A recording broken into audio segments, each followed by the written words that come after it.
Good evening, everybody. Good evening, brothers and sisters. This is, excuse me, Whack, I think it's Whack. Welcome, KK Ford, everybody coming in here. You know it's time. It's a little after 11 o'clock. You know it's time for the number one spiritual UFO talk show, Bustin' the Matrix on social media. I am your host, CmdrAleon. Good to have you all with us. Also host the WESU's NPR Pacifica radio show for 21 years, Cosmic Eye Aztec Command Radio. I'm glad to be with you on another great night. We got through Monday. No, we got through Tuesday. Tomorrow's Wednesday. Man, I'm forgetting what day it is. Hetty, good to see you. Everybody coming in here. Hope you had a great day. Got through your Tuesdays okay on this planet. Charlie, thank you for the roses. Kit Kat, good to see you. We're going to have a great show. I have no idea what's going to happen. And as always, I really have not looked at anything, relatively on what's happening. Although I do, there's all these crazy reports about the James Webb Telescope picking up different things. And, social media creators will have an agenda to make it go whatever way which they want it to go. Tara, good to see you. Hetty, good to see you. Cleo. Everybody coming in here. Last night was a great show. I have 3 shows, including last night's. I'm behind. They are being downloaded now, and they're going to be on my YouTube channel, on my Astar Command Spaceship News channel on YouTube. The show last night with Ray and Mary, and when we did, towards the latter part of the show, I went and did something new. I had Ray and Mary in their house, and I asked the Anunnaki to come in the house and join us. And they had 2 Anunnaki cloaked behind them. And it was really interesting. You'll see it on my show from last night. It's recorded. It'll be on my YouTube channel. If you missed it, I'll have it on there probably by tomorrow morning. You'll get to see it mishmash. It was quite interesting. And you know what? And I'm gotten to the point now where I'm like, they have two big Anunnaki ships now based in the Appalachian Mountains over their location. And I said, you know what? They're talking about he was taken on a ship. Ray was taken on an Anunnaki ship last night. And hey, April, good to see you. And so he met his father, and he really had quite a trip. He was taken off planet. He couldn't remember everything exactly, but he was off planet for quite some time. It seemed like a nanominute when he came back. And so a lot's going on. And we did this thing last night where we invited the Anunnaki to come into their house. And hey, Jared, thank you. And so they were cloaked. And he got the name. I said, ask the name of the Anunnakis that are with you right now behind you. So he got the names of the Anunnaki. I don't remember it exactly, but I have it on recording. And so that was pretty cool. So, the commander's learning a few things too, that especially with my friends Ray and Mary, that the Anunnaki were aware of the show because Ray and Mary are on here. The Anunnaki are there, and they come cloaked, and I knew they were there because I felt the energy, and they were right there with Ray and Mary last night, and they gave them telepathically their names. It was pretty cool. So, interesting things. Any chance coming to me in the UK, I would love it. Linda Lou, how you doing, Linda Lou? Good to see you. Now, when you say any chance of coming to me in the UK, are you talking about the star people, or can you clarify that question? Hey, Cleo. Thank you, Cleo. We appreciate it. So that's why, when I got involved in UFO media when I was back in college, when I was in Vermont, I had spaceship sightings when I was in college up in Plainfield, Vermont. But I wasn't doing a story. I wasn't doing any kind of show. I was doing believe it or not, when I did radio at the Pacifica radio station there at my college, which is still there, which is now grown, it's a big station, I was doing a music show. And when we had spaceships, UFO sightings over the campus one night, we got in touch with the Plattsburgh Air Force Base, and they told us it was a B-52 bomber. We're looking at a B-52 bomber. And this other guy and myself were like, wait a minute. So we went on in the morning during the day, and we told people on the station who were listening what we were seeing. And they said it was a B-52 bomber. And we said, someone's lying here. This is in late 70s. And there was no B-52 bomber going over the campus. We knew we were up in Plainfield, Vermont. It's a country town. There's some farms outside of Montpelier, Vermont. And we were seeing these lights that were doing things that were unbelievable. Then, not only that, this other woman on campus, and her and I were looking to the north of our campus, and we saw a red object. We thought it was a helicopter hovering to the north of us. Now, I have to understand, if you know what Plainfield, Vermont is, it's not a big place. And so we're looking, and I'm saying, that looks really weird. Wait a minute, it can't be a helicopter. The thing is orange, like an orange color. The whole thing was orange. The thing was glowing like orange. And I said, should we go? Why don't we go up there? We know where the road is. We can go up there. It was maybe definitely less than a half a mile from our campus. It was like really not that far.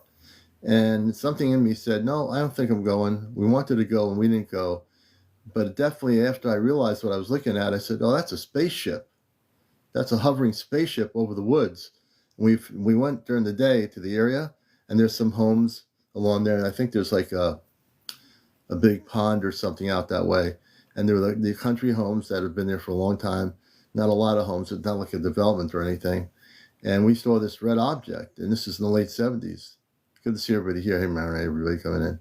So I don't know if I ever shared that story with you, but that when I was doing radio then, I wasn't doing anything regarding any of this. I was doing music. But 21 years ago, I went to WESU after I left the commercial rock station, which kicked us off the air because the owners didn't like the fact that we're talking about UFOs. And I decided never to go back into commercial radio because I felt that they were going to censor what we were trying to do. And I decided to go on a non-commercial station that had a big area of audience. And that station has been really popular. I've been there for 21 years. It's an NPR Pacifica affiliate, just to give you some background. All right. Yeah. So a lot of stuff is happening here, After all these years, a lot of things are going down. A lot of things. Good evening, everybody. That's really weird. We went from over 300, near 400, I think. The TikTok is the strangest thing. Say, good to see you. I guess you have the traveling tourists that come and go, but those that are really interested in the subject will be here. I've done that before. I'm like scanning TikTok saying, oh, let's see what lives are on. Oh, we're talking about UFOs and space people and ETs, and you think most of the people would be interested as opposed to seeing people in clown outfits on here or whatever. Good to have you all with us. Hey, Terry, good to see you. Thank you for the pumpkin. Those pumpkins are pretty cool. Thank you. And we're glad to have you all with us here tonight. I never know what I'm going to get into, but I always get into something. Hey, Korka. Hey, good to see you, brother. It's great having you on the show last night, too. Laura, good evening. Good evening, all the new people. You're watching Encounters. Thank you, Sammy. I appreciate that very much. And so what we do here for new people, we actually do a show.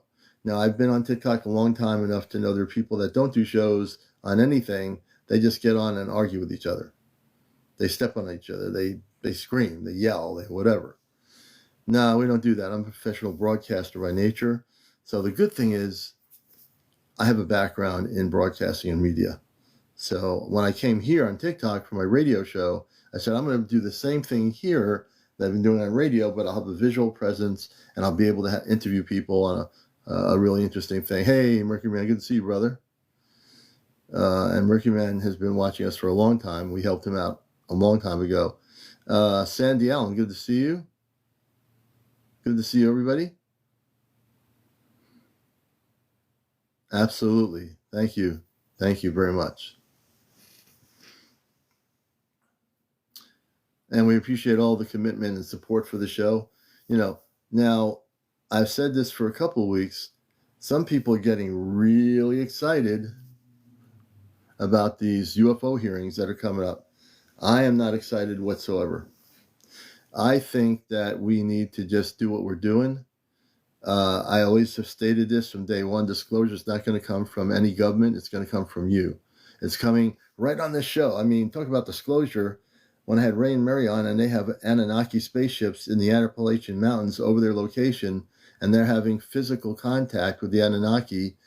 And when Ray goes on a ship last night, yesterday night or whatever it was, and he goes off planet with the Anunnaki, that's disclosure. That's disclosure. What are people going to watch on congressional hearings telling people to call their congresspeople about this whole subject? What are they going to do? You know, really, what are they going to do? I've told this to people from day one. I've talked to so many people here on the show from 2023 to now that have had encounters, good, better, and different. They've had direct encounters with non-terrestrial intelligence. And I've had people on here who've had beautiful encounters with their space families. On the other side of the coin, you know, what are we going to get November 13th?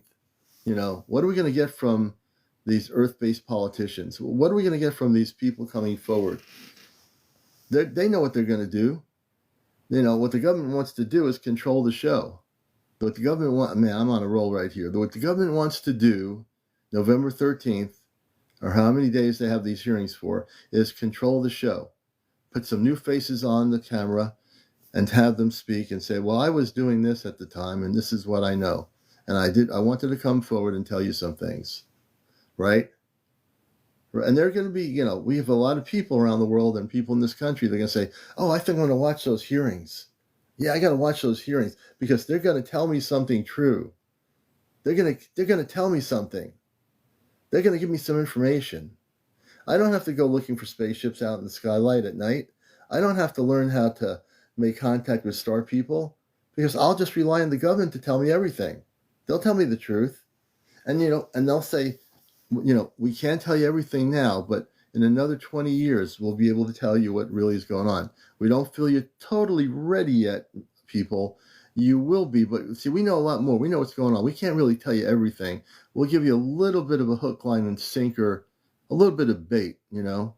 We'll just give you a little bit of bait, and then we'll bait you a little bit and then make you feel happy. So you can just go back, you know, just go back to your work at McDonald's or, you know, go to your office where you're, you know, a salesperson in a store selling a TV set or furniture or bedding. You know, take care of your earth-based stuff with your family. Leave the UFO stuff to us in government. We know how to handle this. We've got it all figured out. The people on Earth don't need to worry about a thing. And we'll just, you know, just trust us. We've given you some information. We've told you that there's non-terrestrial intelligence out there. What else do you want? We just told you there's something out there. What do you want us to tell you, that we've had making contact or we've been, you know, trying to shoot down their spaceships? What do you want? Do you really want us to tell you all that information? Do you want us to tell you that we have extraterrestrial beings in captivity at Wright-Patterson Air Force Base on multi-level facilities that are imprisoned? I mean, really, what do you want? Is that what you want us to do, is tell you the truth? Oh, wait, did I just say tell you the truth? Did I just say the word tell you the truth? See, folks, one of the things, you're all smart enough to know this. That's why you're here. You know that all this stuff is garbage. Every time they investigate the subject, and the congressman from, it was Arizona or Nevada, Steve something, I think he passed away, that the Pentagon was involved in the study of UFOs for 2 years. I think it's a few years ago that came out. You know, the fact of the matter is, the Air Force has been involved in this subject even after Project Blue Book was supposedly shut down. All right? Project Blue Book shut down, right? Now, I remember hearing when it was shut down, there was nothing shut down. Everything went hush-hush underground. Nothing was shut down. For 70 years, our government has involved in a cover-up of a proportion and magnitude that most people don't know. I don't have to sit down and watch NPR TV or, you know, one of the cable channels to tell me the truth about the existence of intelligence in the universe. Hey, UFO Mania, my friend in Japan, many blessings to you, brother. I don't need to do that. You don't need to do that. It's a waste of time. And who wants to sit around a TV set watching a bunch of politicians asking questions that are safely asked about the existence of intelligence beyond Earth? Right? You know, really.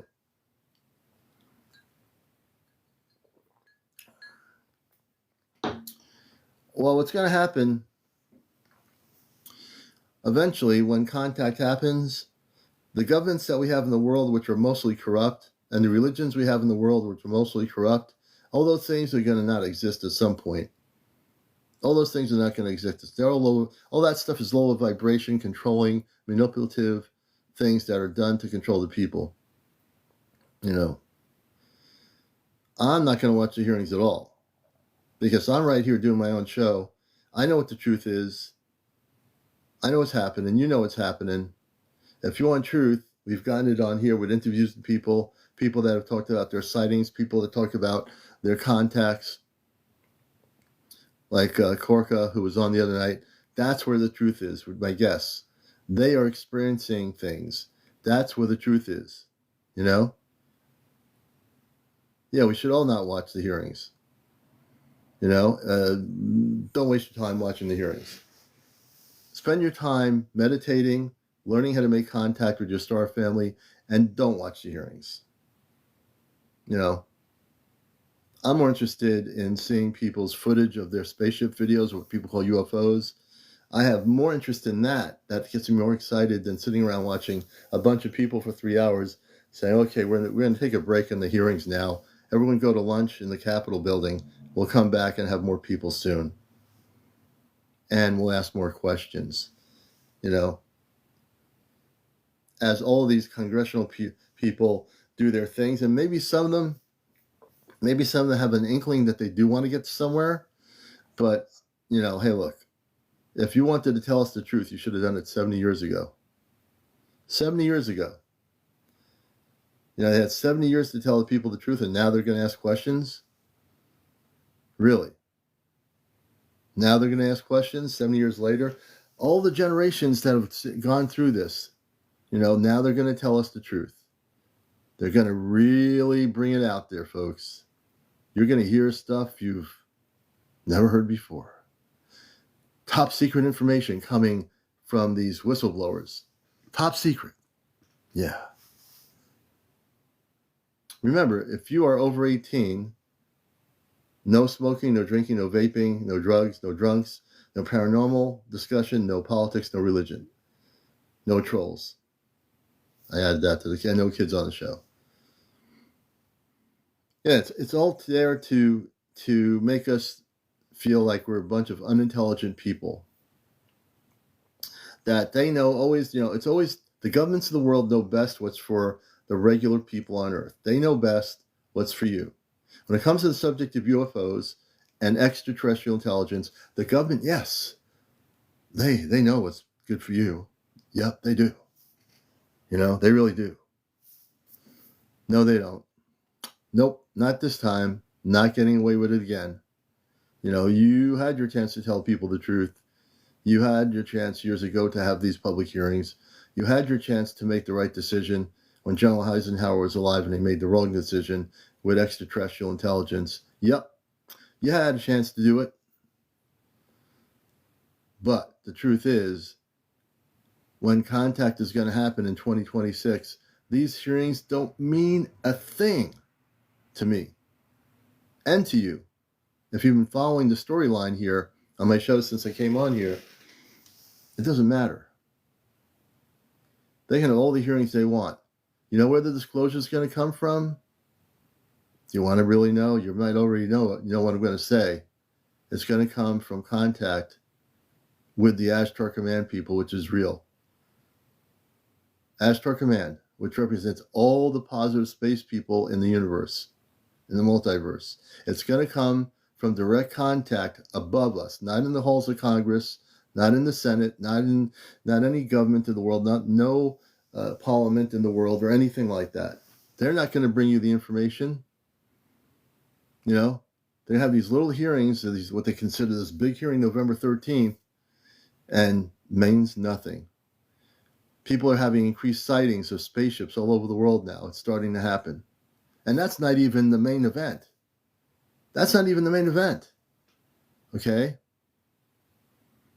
People are having sightings, and I get videos from people out here are videotaping things. I put them on here. I'm starting to put them on YouTube channel.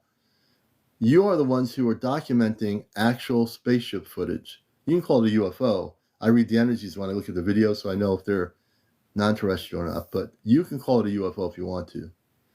But people, you out there who are videotaping, people like Jay Niner and many others, you're recording non-terrestrial events in the skies above us right now. You're recording spaceships. Let's just say it the way it is. These are spaceships. And some of you are recording maybe reverse engineer technology also. But many of the things you're seeing are not from this planet. Many of you. Lauren is another one. I looked at Lauren's video, and I'm going to put it on here, if not tonight, tomorrow night, I think. And it's a little white, shiny, really shiny object up in the hills. It looks like all the way up above her. And she got it on video, and I'm trying to figure out what it is. And I think it's a non-terrestrial object possibly from a larger craft. So I'll show you that. It's pretty interesting. And it is reflecting the sunlight, so there definitely is a reflection hitting from it. So I think it's some sort of a metallic object. If not a metallic object, it's something that's radiating a light from this little thing. And it disappeared. It was very interesting, Lauren. I did look at that video. I've still been studying it, and I will put it on here for people to look at. And matter of fact, Lauren only has 2 followers because she's still, her profile is still on private. Lauren, if you change your profile, people can follow you. So you need to change your profile not change your profile, change your setting. Anyway, I've seen some amazing videos from Mexico as well. Dean Winchester. Mexico has had a history south of the border of a lot of various types of extraterrestrial spaceships. There's a lot going on. And in Central America, South America, in places in Europe, in Russia, all over the place. Now, if people more and more take time to record what they're seeing, we are disclosure. You are disclosure. I'm not going to sit around watching a hearing for 5 hours, drink a cup of coffee, and listen to a bunch of Congress people in suits and whatever asking these so-called whistleblowers for the truth. Really? That's what we're going to do? Becca, 2 weeks ago. So Becca, hey Becca, we're going to bring you up. And Becca, if you come on camera, I want to hear your story. So Becca's recorded some stuff. So this is what I like to do here. This is disclosure. I'm a contactee. I had contact when I was a kid with positive space people. This is disclosure. What we're doing here now. This is what I love about you all. We are bringing it together here. We don't need to sit down on our TV sets and watch a bunch of Congress people asking questions. We don't need to do that. Hey, Becca, how are you? I'm doing good. How about you? I'm good. I'm excited to have you on. Can you come on camera? No, I don't want to be on camera. I'm laying in bed. Oh, forget it. If you're laying in bed, if I was going to say if you're in the living room and you're dressed, then I would have you come on here. But no, you're fine. So tell us about what's happening where you are. You've recorded some non-terrestrial craft? Yeah, I've been doing it for 3 or 4 years now. But a couple weeks ago, I think it was actually October 5th, I live out in the country in Indiana. We have property, and we have big dogs. And at night, before I let our dogs out, I have to go out and make sure that there's no deer or coyotes or, anything there, because they'll go right after them. So I had walked out of my front door, and I was standing at the end of my the walkway going to our driveway, and I was like, what the hell is that?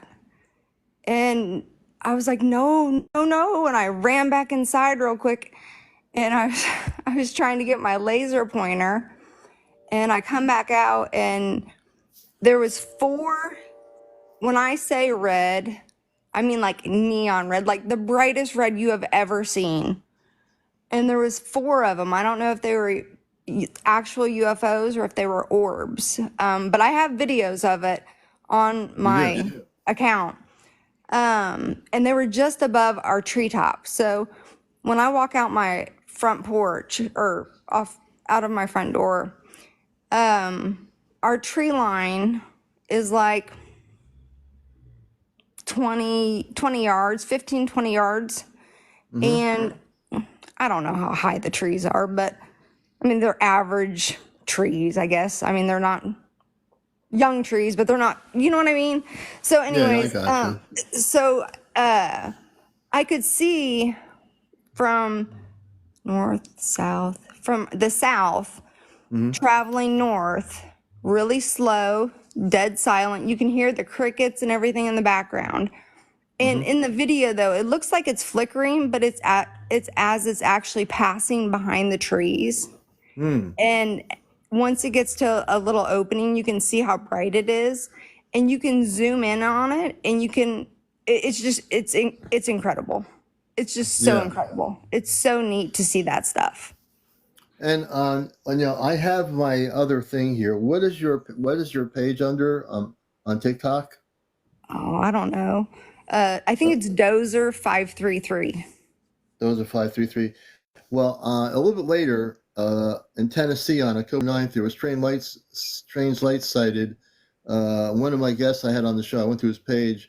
I'm going to show people that this is amazing. This is just in this month of October on the 9th. Maybe we'll go to yours later, and I'll use my other app to show some of your video if I can, right here. Okay. Yeah, I think people should see that. So you've been doing this for 4 years. She's been doing it for 4 years, documenting this. This is what I mean. You're the ones like yourself that are documenting stuff. People are going to watch a hearing on disclosure. You're videotaping non-terrestrial spaceships, you know? So would you rather sit down and hear a bunch of congressmen saying, we're going to ask you some questions now for truth, when you are yourself are doing it right there? You're getting the truth. You're videotaping it, right? Right. So have you talked about the Enigma app? Oh, the Enigma. Oh, yeah. I have the Enigma app. It's really good. People can post their sightings there. I've been in touch with Enigma, and I told them they should have it downloadable because I told them what I do on the show here, and they actually responded. And then I responded back and said, you really do need to have a download button because there are people that really want to know this stuff who are in the media like myself and want to be able to share, whatever we feel is a really good video that we can show people.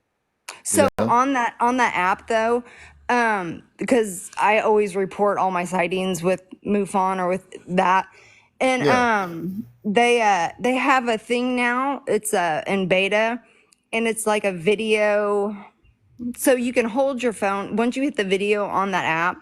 You can hold your phone up to the sky, and it'll tell you if you're looking at a satellite or a plane passing by, and it will let you know, that it's not something that is.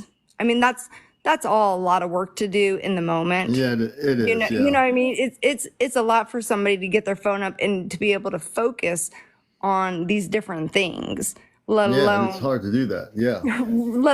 comprehend, to go to the app, to do this, to do that. But it is really cool to utilize that tool when it's not that time and learn how to use it, because it could be a big asset to some people that are unfamiliar with things. Yeah, I think you're right.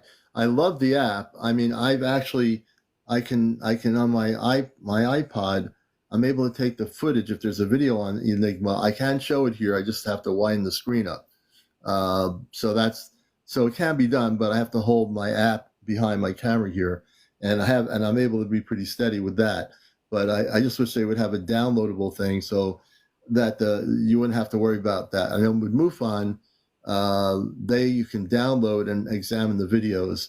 On the Enigma, that's the one thing for some reason they don't do. I don't understand it too much. But I've been discussing with them, they really should do it because it's for the benefit of disclosure. It makes it easier for people to save a video and look at it again if they wish to.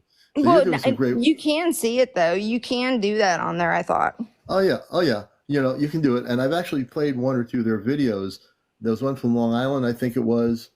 and I showed the whole video. I just widened the screen on the video. I was able to do it. So it can be done, but it just means you have to set the iPod behind you when you're doing a live like I am. I'll hold it right there near the camera on my screen so people can see it, and I go out of the green screen so people can watch it. So you can do it, but Yeah. it's great. So you submit your stuff to MUFON into Enigma, correct? Yes, I do. Very cool, very cool. And I love hearing stories like this, Becca. And have you watched my show before? Are you relatively new to it? No, I'm new. You knew. Well, this is great. Well, I've been on here from my NPR station for 21 years. I do a live broadcast Sunday mornings on my Cosmic Eye radio show, and I'm also a contactee. So I've had a lot of experiences. I've seen hundreds of what I call spaceships since the 60s, and so I've got a really good background, and I'm a contactee. I have contact with the Ashtar Command, which are real space people that are the good ones, not the negative abductee type ETs. And so I have a lot of stuff going on. And so I'm glad you found our show. This is one of the few on here, anyway, that is a real, actual program. And we're glad to have you with us. Oh, great. Thanks. I'm Yeah, excited to watch and join. I'm going to definitely have to check. You message me your link, and I want to check some of your videos out. And if I have your permission, I'd like to post them here on my Ashtar Command thing, on my TikTok here. I have a lot of different videos people have submitted, and they're all good, from different things. So we appreciate Sure. you very much. Very Yeah, I'll good. send them to you. Okay, Becca, I'm going to let you down. I appreciate you sharing your stories, and we're going to see what else is happening out there. All right. Thank you. Hey, thanks for being here, and as a new viewer, let's bring her down. Becca, for everybody, say hello to Becca. And let me see, we have somebody in the queue here. We have a person called Moons. And so if Moons can tell us why they want to come up. So I see stuff tonight. Please bring me up. And we'll take a chance. Now, one of the things you have to do is you have to be over 18. If you're a troll and you come on here causing problems, I will have you blocked in 2 seconds. So believe me, I've been on radio for 20 years. I know how to do this stuff. So if you're coming up, you have to be 18. No smoking, no vaping, no drinking, no drugs, no drunks, no paranormal discussion, no religious discussion, and no politics. So I'm going to see what this person's going to do. And Moon, how old are you? Moons, I think it's Moons. How old are you, Moons? I'm missing a couple of comments. Okay, so Moon says, yeah, no flat Earth stuff either. Yeah, so we're going to get into. They have a video. Wants you to see it. Michelle, thank you. Yeah, no smoking on camera. That's right. If people are smoking, vaping, they're not coming up here. If that's more important, then don't come up. Okay, we're going to take a chance with Moon. Hey, Carrie, good to see you. Yeah, I've had people that are having contact with the star people, yes, since last year. Hey, Lori. So we're going to take a chance on Moons, and we're going to see where this goes. And if it goes south, I will do what I have to do here. So let me see here. Oh, I just invited them and they are not coming up. That person disappeared pretty quick. So if you are having encounters with non-terrestrial beings or space people in the positive sense, if you're videotaping, documenting right now, the last few weeks, a lot of activity where you are, whatever country you're in, we want to know about it. That's disclosure. I want to know about it. Our audience would like to know about it. I am going to show you this video in just a little bit from Tennessee, and it's pretty amazing. It really is. There's so much good stuff out there. And a lot of people on TikTok, the ones that are really into this stuff, are recording things that are happening where they are. They're recording real footage, not the CGI garbage that people are posting on here and on YouTube. Hey, Cam Sparkles, good to see you. Good to see everybody here. And this is a Tuesday night. I got some video from yesterday. Been seeing craft for years. Todd, let's see here. So Todd needs to get up to 50 followers. Todd says he's been seeing for years, different things. Now I'm going to pin Todd's comment. Todd, I was able to follow Todd. He had like 1 or 2 followers. And how old? And Todd, I would suspect you're an adult. How old are you? I can share some photographs and video information. Ninja Dan, good evening. I know Ninja Dan. He's a friend of the show. Yeah, I've known Ninja Dan since I got on here since 2023. Hey, Ninja Dan, good to see you, brother. Does a drone flash multiple times simultaneously? None of your business. Honestly, if it's a drone, I don't know that they actually have a specific set of lighting that happens simultaneously. Great question. I don't know the answer to that one. Oh, Todd's 39. Todd, we're going to bring you up here. Once we get you up to 50, he needs 40. Todd needs 40 more followers. And okay, 39. That's good. Todd needs about 49 more followers here. Let me just do this here. I'm pinning his comments so you know it's Todd. He has the letter B there. So let's follow him, and I'll bring him up to share some stuff. Thank you, Christina. Everybody's follow Todd. He has his thing to public. Oh, it was, and none of your business. It was the drone. The color of the thing was red, yellow, and blue. Hey, Cliff, how you doing, brother? Peace, love, and light.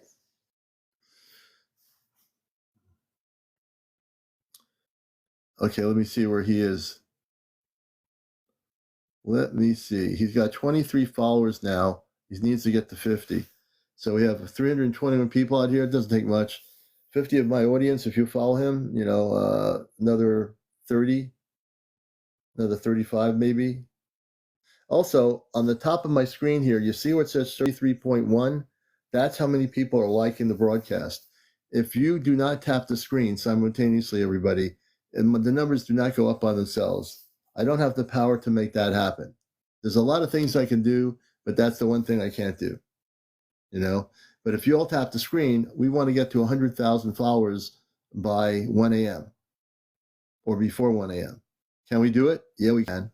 You see, I'm a positive person. I believe in positivity and that we can do things. That's the one thing you're going to learn when you watch this show. You don't have any room for negativity. But when people tell their stories and they've had abductions, that's a whole different subject versus what I'm just saying. So everybody tap on the screen. Let's get it going. Let's hop in here. Even if you're not a guest being interviewed, you're a participant of the audience. You're participating in the show in a very quiet way. So tap on the screen. When you see the hearts happening, and Ninja Dan, thank you, brother. We appreciate it. We do. Man, I amped up here. Thank you, Lacey. Everybody who's tapping. Become a tapper. Let me see here. Okay, Moon, we're going to bring Moon up. Moon, I had promised. Moon has wanted to share information with us as well.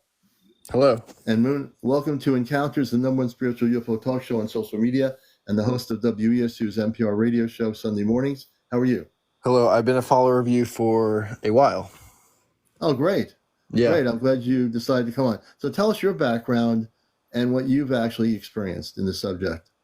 So tonight, I swear I just saw lights in the sky that were not planes because they weren't moving horizontally and they weren't blinking and they kept disappearing over and over again.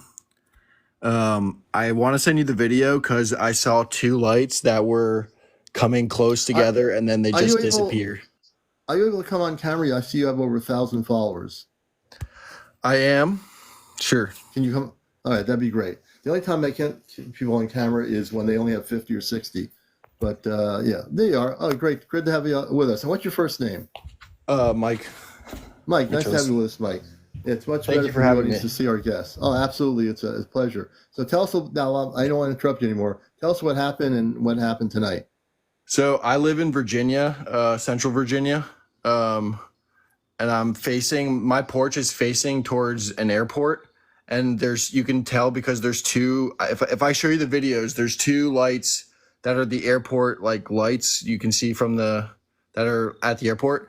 And then I saw for like a span of 20 minutes, multiple lights that were getting brighter and they weren't going horizontal. I don't think they're drones, right? I don't know what drones look like, but they were going up and down. And then there was a series of 2 of them that were coming close to each other. This happened an hour ago, literally like an hour and a half ago. And I just took the video. Wow. See, this is what I'm saying earlier when I got on my whole rant about what's happening November 13th. We don't need to worry about these people in suits asking people that are whistleblowers about disclosure about spaceships or anything.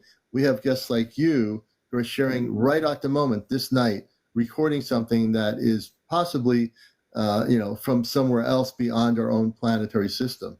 And you record. How much recording did you get from that?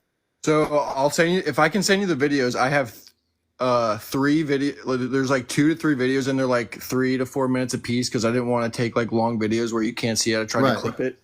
And the first one, it was just multiple appearing and then kind of going up and down. But it's towards the direction. It's all facing the airport. So like it's kind of a bigger airport too. But the second video, there's 2 that are coming together, but they're all doing like the same kind of, but they're not super fast. I mean, it's kind of slow, but I was kind of amazed by it. So I don't know exactly. How big is the airport? It's fairly big. I don't know if you know Charlottesville, Virginia. That's where I'm at. Charlottesville, I've heard of that. So it's not like a big like LaGuardia, but it's a big airport though, nevertheless, right? Yeah, it's still, they still have like major airlines that go out of there. Oh, they do. Okay. And historically, I've read many reports over the years that Chicago, in the big city Chicago, that one year when all the people working there outside saw this object in the clouds and it was hovering, it was a saucer-shaped object, and it opened the cloud up as a circle, went straight out, and there were multiple witnesses, and the airport tried to get their employees not to talk about it.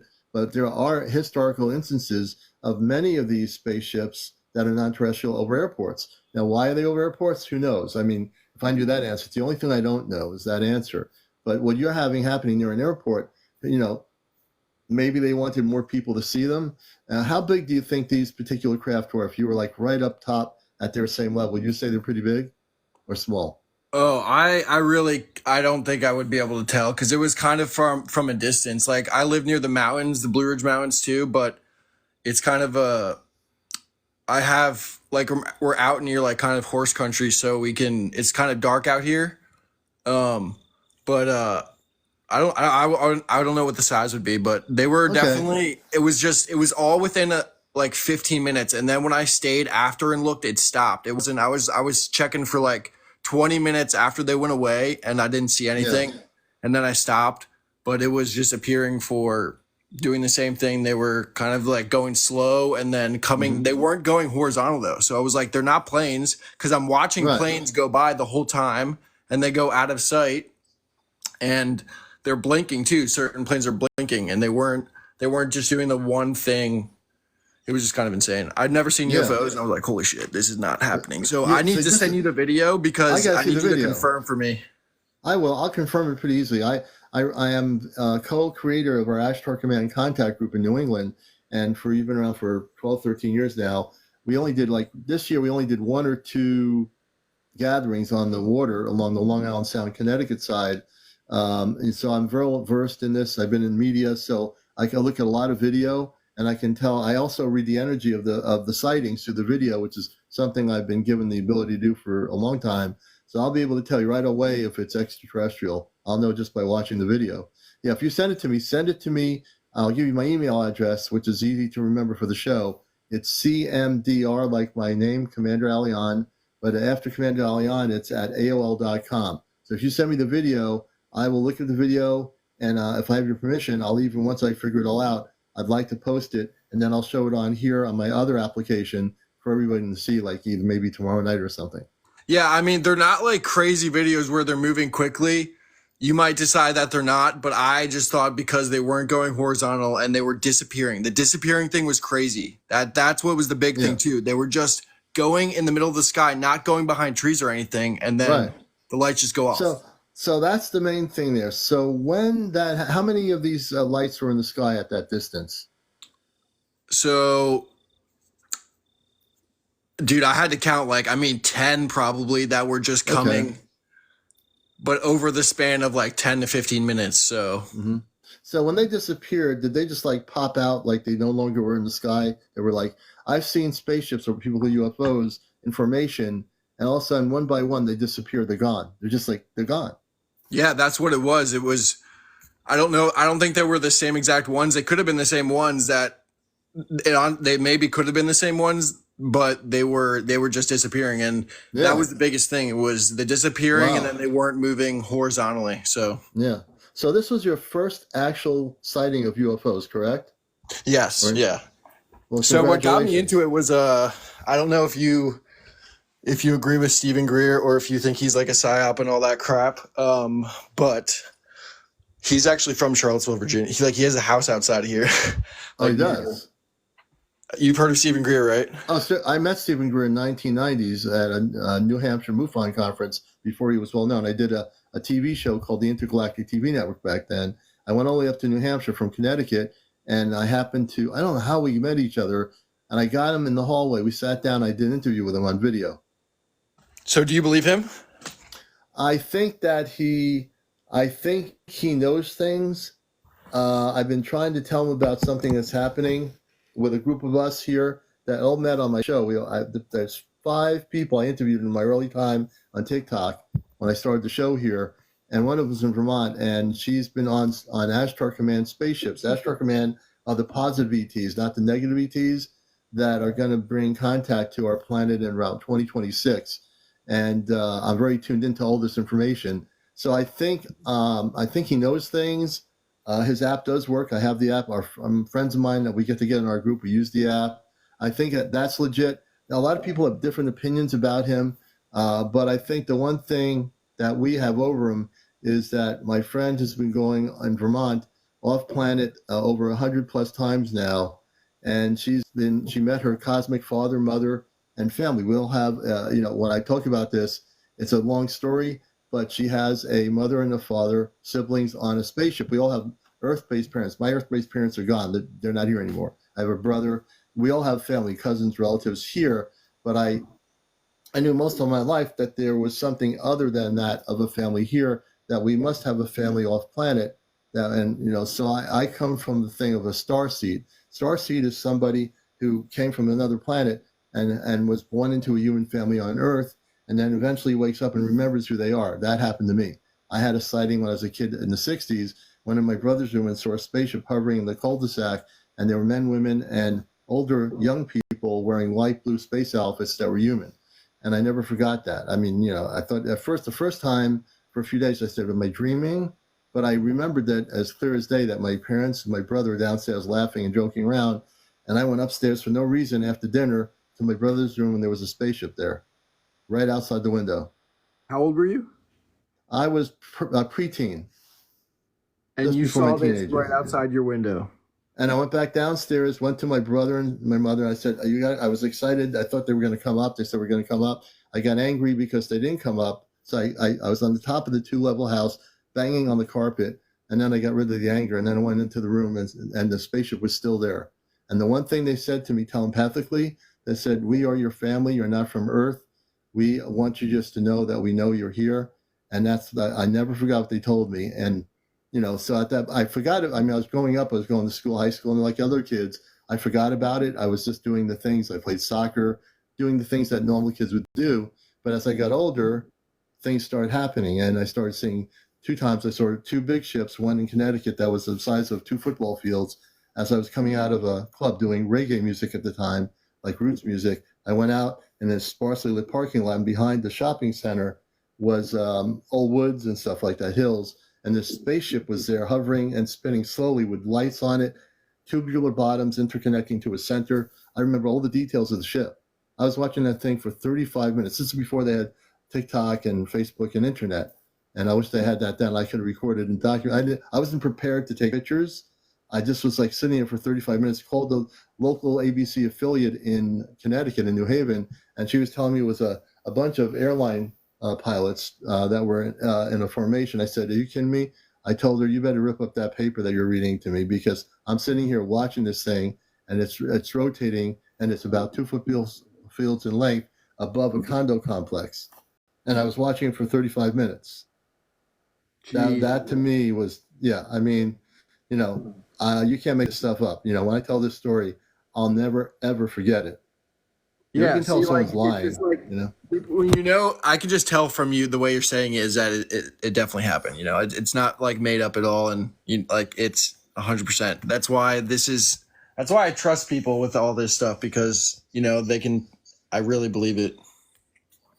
Yeah, So, for me, I want to educate people, because not only that, when I had the thing when I was a kid happen, I didn't understand why I went upstairs. I was saying, "Why am I going upstairs?" I was running upstairs like I had to be up there. Like, I didn't know I was going to have this thing with a spaceship in a cul-de-sac. It had like a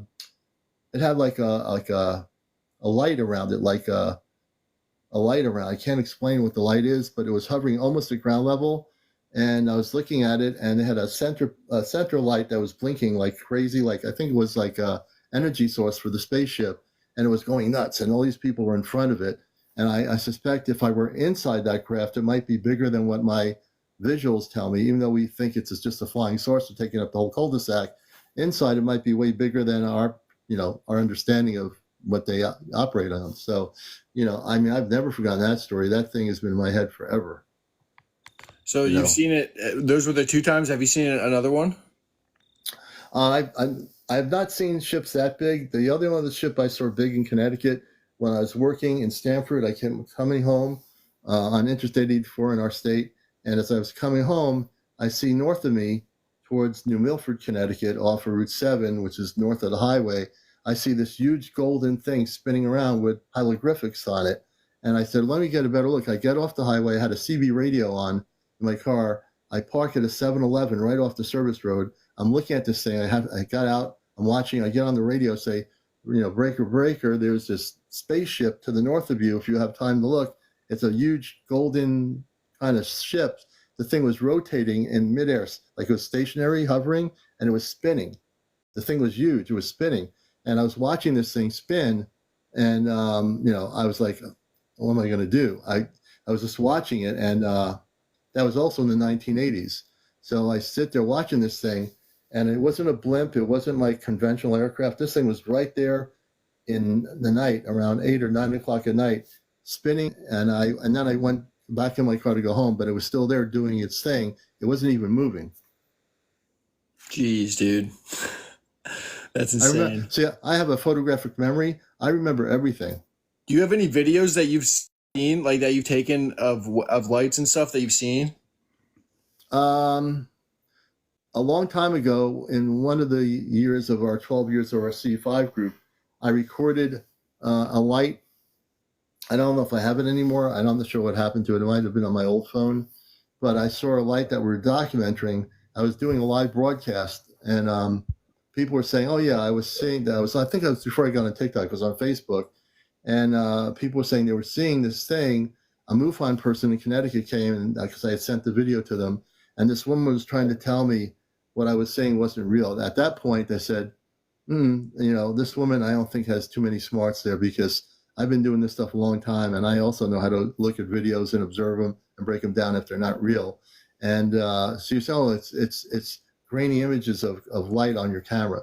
No, this thing came in for a while, and then it actually it just disappeared. Like you were saying, it just disappeared and it was gone. Yeah, so that's what the biggest was with me, is the disappearing. Yeah, the disappearing. Because it's if like it disappears. Oh, go ahead. Yeah, it's nothing obstructing. Like I'm not seeing like it go behind trees or anything. It's in the middle of the sky, and then it just goes away. Yeah, I mean, I just know that in the 80s, I didn't. I think we had like maybe, I don't know when cell phones happened, but all I know is that I've seen what I've seen back in the mid late 80s, and there's nothing that I can do. If I had it on camera, if I could take a photograph, I would love to have had a photograph. I would love to have a film camera, the videotape for 35 minutes of spaceship bigger than 2 football fields. I didn't have that technology, but I never forgot any of it. It was big.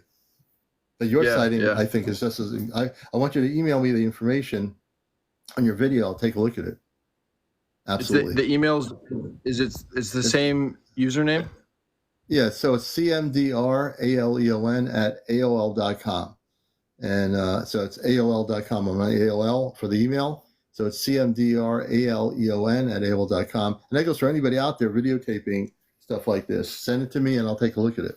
Give me the date, Okay, the location. I'll hop and the down. time. The last thing I wanted to say though, have you heard that guy Eric Hecker?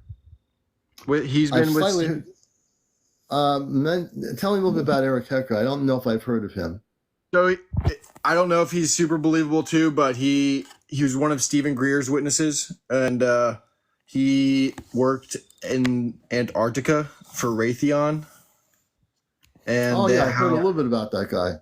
He was talking about the direct energy weapons that they have in Antarctica. Mm-hmm. I saw him on Sean Ryan's podcast. If you look him up, he tells the whole story on there. He also tells it on Stephen Greer's information stuff on all that, like the disclosure information. But I was like floored by him because it is really cool to me how Greer has talked about all like the top deep black projects that we have that are all subcontracted out to these major military industrial complex companies. Like Skunk Works, like Lockheed Martin and all that. They're all involved in this stuff, like the aerospace industry on the top secret level. The big aerospace people have departments that are involved in the whole thing with the extraterrestrial technology. That's what makes it real for me. Like knowing that, like if that's the case, that makes sense because like the budget with everything. So hey man, it's been a pleasure having you on here. Yeah. And thank you for sharing. That's great. And that just happened tonight. So he recorded stuff tonight from the distance near an airport. And we're going to take a look at it and possibly even show it to you tomorrow night. Even though they're in the distance, we want to show this. That's what my show's about. It's about disclosure. And by people coming on here and sharing what they're seeing, this is disclosure, folks. This is where it's happening with people like Moon and myself and all the people out there. You're the eyes of what's happening out there where you live in the skies above you. So we appreciate that. All right. Hey, Moon, thank you. Thank you. I'll email you. All right. There we go. So I'll do this here. That was our first guest, and you're watching Encounters. You see what I mean? This is why I started my whole thing off about the hearings being garbage. We're going to listen to a bunch of people that were former military or Air Force or whatever, and they're going to tell us the truth about what's going on. And I have heard of Valiant Thor. Matter of fact, I have a whole story about Valiant Thor that I'll tell people if they've never heard it before, and you'll find it very interesting. I am very much aware of Valiant Thor. So you're watching Encounters. I'm the host of the show here. CNE Santee. CNE Santee. Can you tell me a little bit about what you want to come up and talk about? And again, I want to just let people know, as host of the show, you have to be over 18. No kids on the show, no smoking on the show, no vaping on the show, no drugs, no cursing on the show, no paranormal discussion, no politics, and no religion, and no trolls on the show. And if you go south of me as the host of the show, I will block you, knock you out into the universe, just so you know. Stranger at the Pentagon, yes. As a matter of fact, the book that was written by the late Dr. Stranges, Dr. Stranges was on my radio show on NPR radio a year before he died. And Dr. Stranges wrote a manuscript for a major motion picture movie based on the true story of his contact with Valiant Thor. I know this for a fact. I did a radio interview with him a year before he died. So I'm very familiar with Dr. Stranges.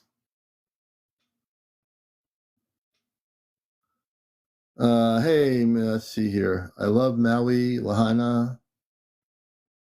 Let's see here. I'm just reading comments here. It doesn't work that way. So you can't do stuff via satellite. It won't work. Our technology will not work in a spaceship. And it won't. That's not going to happen. But things will happen. Karen, why are some humans contacted? Well, if they're having positive contact, the contactees, it's because they're connected with those star people. They might be a star seed that came from their planetary system. That's more or less why they're contacted. People that are abducted, on the other hand, that can be very random. Over the 70 years of abductions, and people like Bud Hopkins hypnotizing people that have been abducted in his books, talking about it, the late Dr. Mack from Harvard University, all these people, they interviewed people that were abducted. In some cases, the abductions have been through the whole family over generations.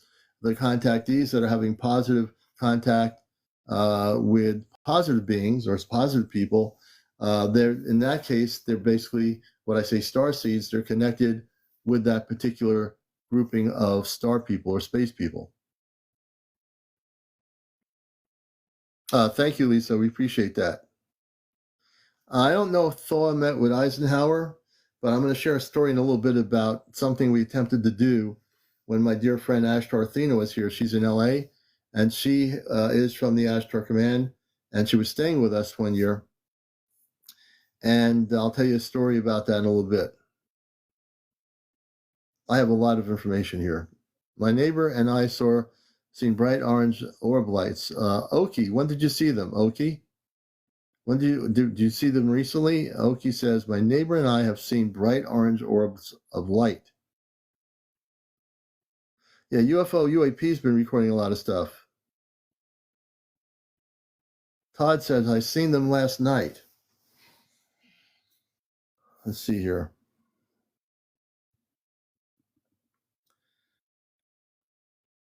I'm testing the waters on TikTok here. So let me see. Todd said he's seen sightings last night. Carmel, good evening. Chris always says stop. Let's see. Pretty sure my GMA was visited. Also, she won't say. They looked like stars. CNS. So let's see here.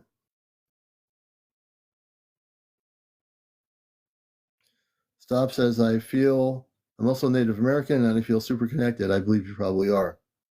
They went up in the sky. Let's see here. Okay, Todd, we'll have to have you on another night. I'm going to bring up C and E Santee.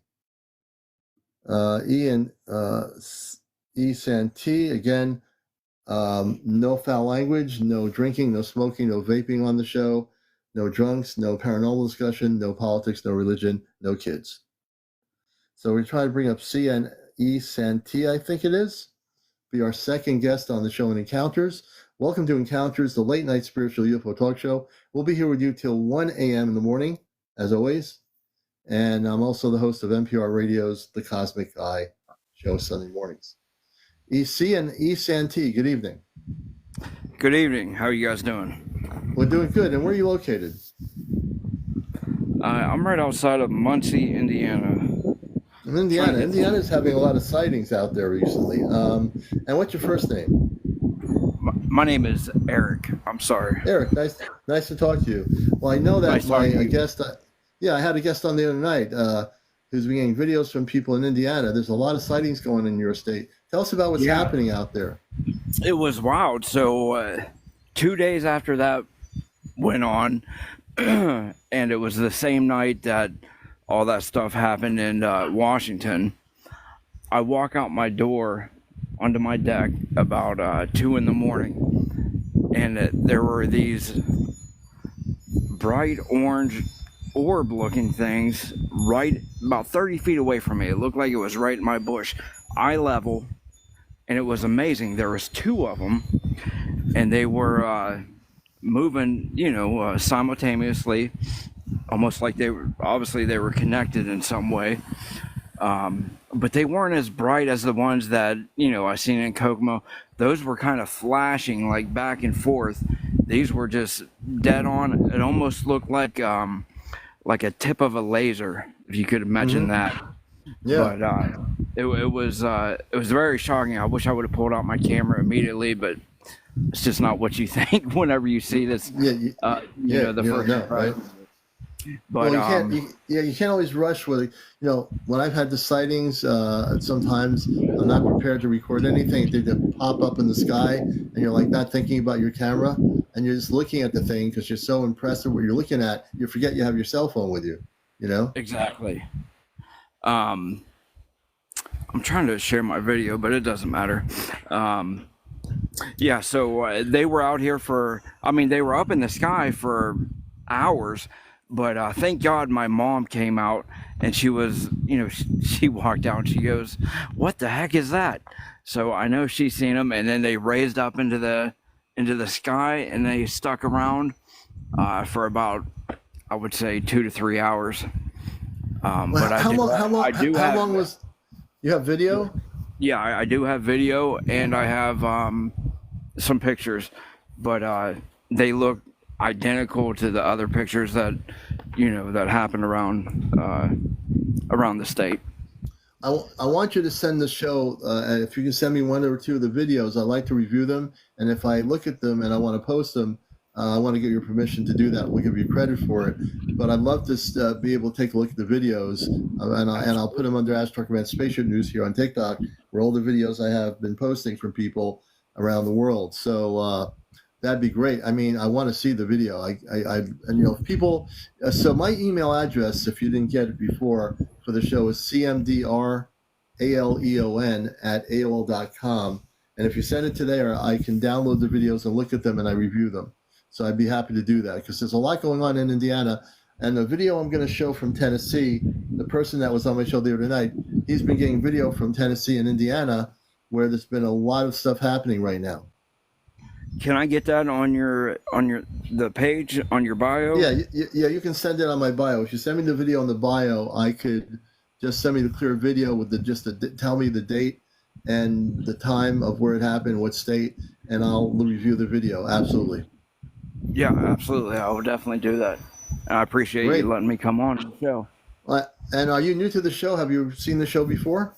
I have seen the show, and I've seen you guys go a lot longer than 1 o'clock before, but I'm sure, topics get crazy and get very interesting.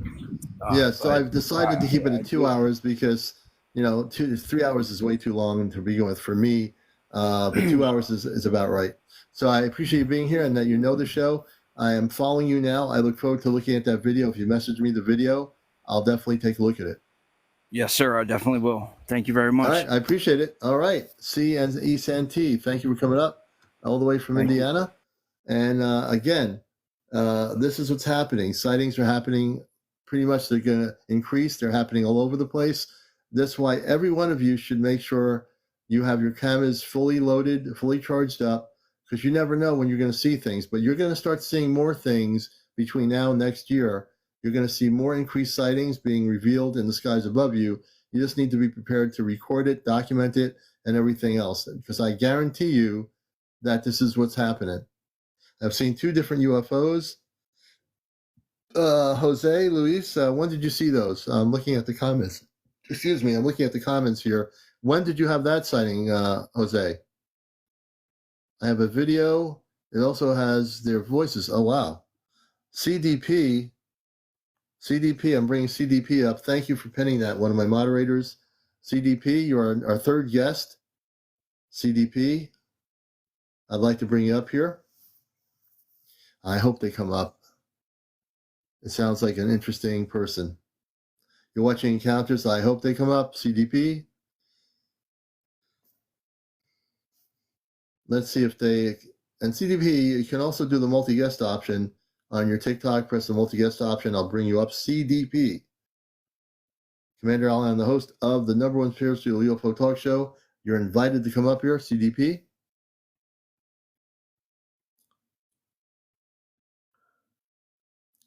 And I appreciate my moderator. Thank you, Ashley, for doing that. CDP. Where's CDP? Oh, there's CDP. Where's CDP? You know what? I'm on NPR, Clyde. I'm on the Sunday mornings on NPR radio. WESUFM.org, internet-wide and statewide at 88.1 FM. And also I broadcast that live on TikTok Sunday mornings. That's my Cosmic Eye radio show I've been doing for 21 years. So yeah, I'm on NPR Radio, Pacifica NPR Radio affiliate.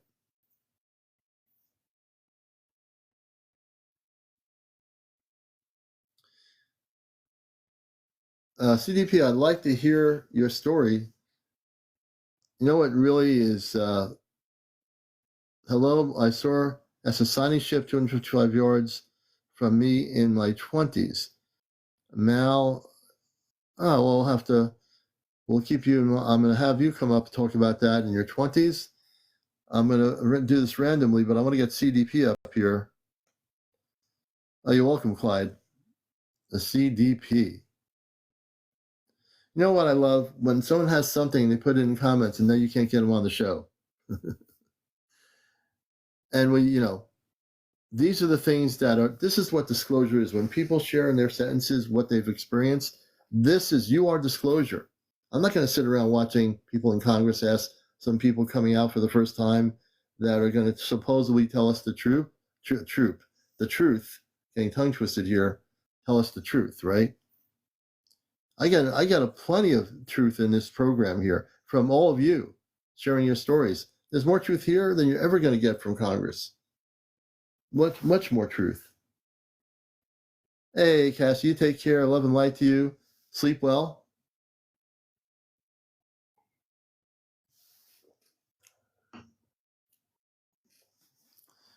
Welcome, Mary.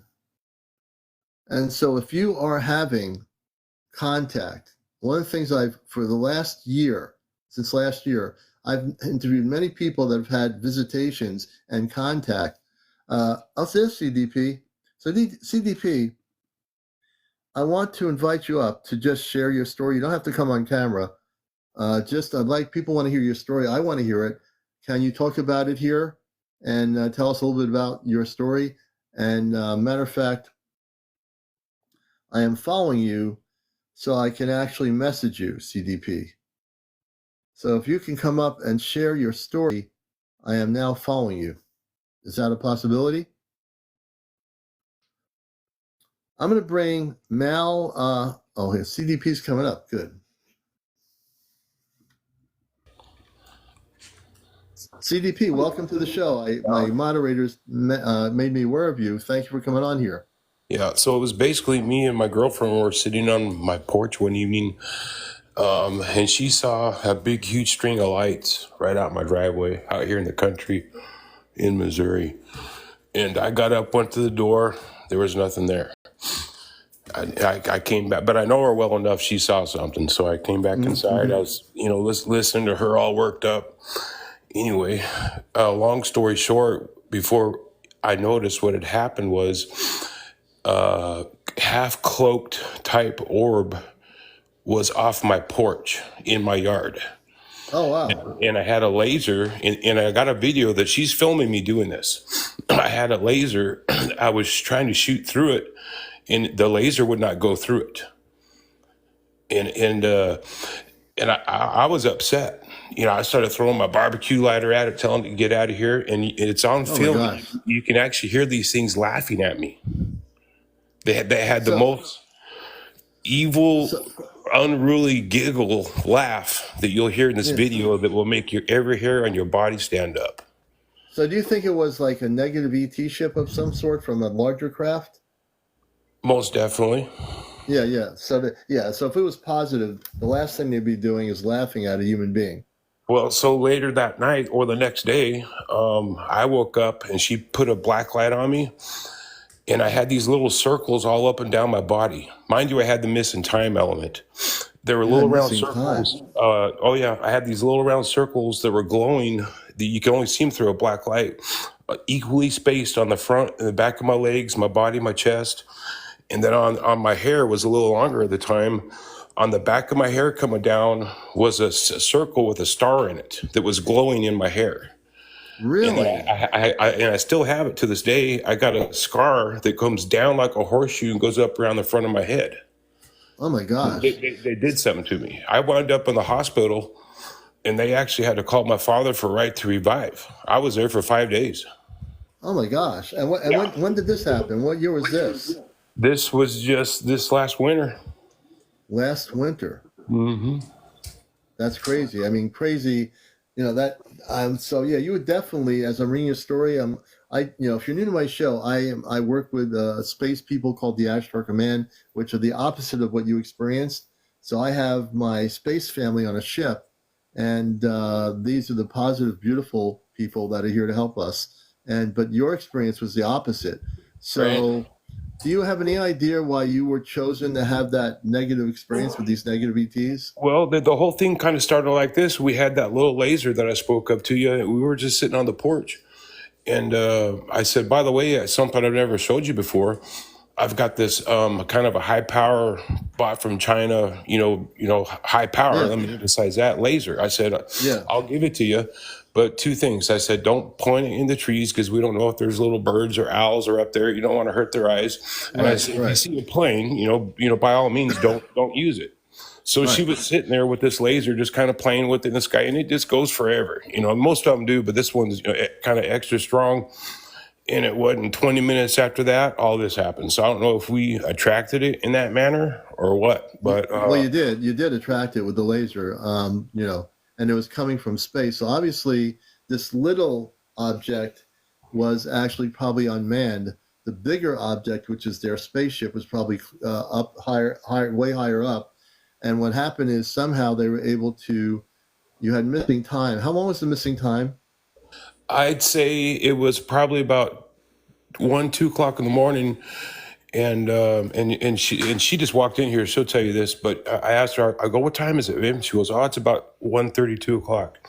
Mm-hmm. And then I said, "Okay." All I remember is I rolled over, and then I opened my eyes, and there was a bunch of lights coming through my bedroom window, and I was like, "Is this a raid from the cops?" Whoa! You know what I mean? I was like, "What's going on?" And I said, "Jacqueline," and Yeah, I panicked, made me panic. I go, "What is that?" She goes, "It's the sun. The sun's the coming up." sun. Yeah, and I had just talked to her, and she told me it was 2 o'clock in the morning just seconds ago. And I was just like, what the world?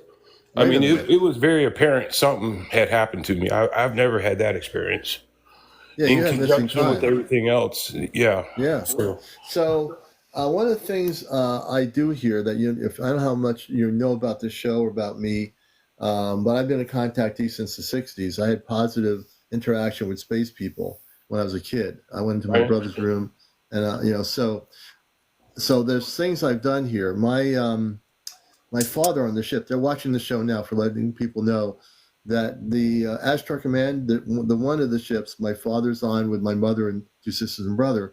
They are all watching they have a monitoring system, and I finally I never shared this, but I've got an image of the ship.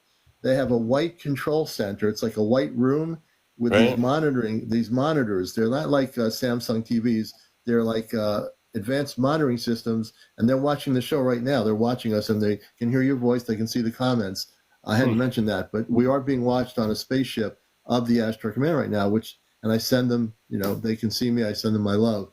But so in your situation, what my father did is given me the ability to take out implants remotely on my show. I've taken out implants. Do you have any implants that was put into you from that experience? It really bothers me thinking about what was the purpose of what they did to me. Hmm. Would you be willing? It was laser precision, put me back together type surgery. The whole thing is just really strange, Yeah. but it So really yeah, bothers me just even thinking about it. I know it does. And if there are any implants, whether it's tonight or another night, when you feel comfortable, there are people in my audience that have had implants taken out remotely from me from all over the country. I do this on my show. Yeah, I've Uh, listened to you do that once or twice. It's oh, actually you have? pretty Yeah. remarkable. Yeah. So the question is, would you be interested in me scanning you to see if there are any implants, and I'll take them out? Any type of answers to this situation would be wonderful. Okay, so I will do more interviews. I'm not. I see a number of people. I want to interview as many of you that want to come on here as possible. But also, I have the ability on the show to do something no other UFO show on YouTube or anywhere else, or even on cable TV can do, which is I was given the gift to take out implants. If you see me do it, you know that I can do this. It's not hocus pocus. I don't do that stuff. So I'd like to do that for you. And if you will close your eyes, what I'm going to do, everybody, to keep the audience understanding this, I'm just going to scan him to see if he has any implants. If you do have implants, there's beams of energy coming from my palm of my hands that will go through your body, and it will actually go to wherever the implants are. When I get to an implant, you're going to tell me to stop. And what I'm going to do, folks, when he tells me to stop, that's what the implant is. What I'm going to do is take the implant out and destroy it. So I'm in Connecticut, and you're located where? I'm out of the Springfield, Missouri area. So he's in Missouri. Just so you know that we're in totally different places. What I'm going to do is scan him first, and then if there's an implant, he will tell me to stop, and I will take it out. Okay? So we're going to do this. I want you to close your eyes. The first thing he's going to do is breathe in, and then you're going to breathe in and breathe out of your nostrils until you're relaxed. When you're relaxed, let me know you're relaxed. So I'm doing here, I always have to get the person on the show with me relaxed first, and then when they're relaxed, I will proceed to scan their whole body from the head all the way down to the toe area. And if there's an implant, they'll say stop, and they'll say right there, and then I'll take it out. So you're not going to see the implant, but you're going to see me take out the implant. I mean, I'm going to take it out. You're just going to have to trust that what I'm doing is real. My guest will tell you that if the implant's out of them, they're going to say it right on my show here. You're going to hear it. So here we go. Okay, I want you to close your eyes, and when you're relaxed, tell me when you're ready. I'm ready. Okay. I'm going to first beam it over your head. So I can feel the energy coming from your head, your aura of your energy. In a minute, you'll be able to feel what I'm doing. I can feel the energy from you. Can you feel anything right now? I feel a slight tingling on my head. Yes, that's me. I'm going to amp up the energy into your head, into your cellular structure of your brain. And I'm going to go down and amp it up really high. You'll start getting stronger. I'm going to go slowly down your head area. And as I'm going down, I'm going slowly. So if there is any implants in that area of your head or your neck, you tell me to stop and I'll take it out. What I'm doing, folks, is I'm going slow to just feel the area. I can feel the energy from him. I'm just trying to find out if there's any implants in him from what they did. So that's what we're trying to do right now. You'll tell me when to stop. I'm going down to the neck area.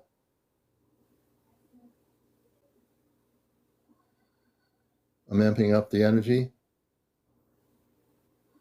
The beam of light will actually know where the implant is and will actually you'll feel something, and that'll be the implant area, and then you'll tell me to stop if there's an implant.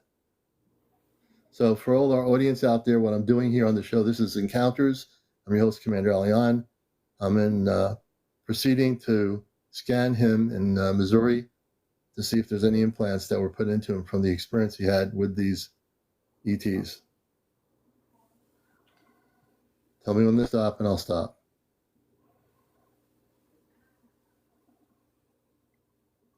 Something's like twitching, jumping. Whereabouts? Right here? In my left arm.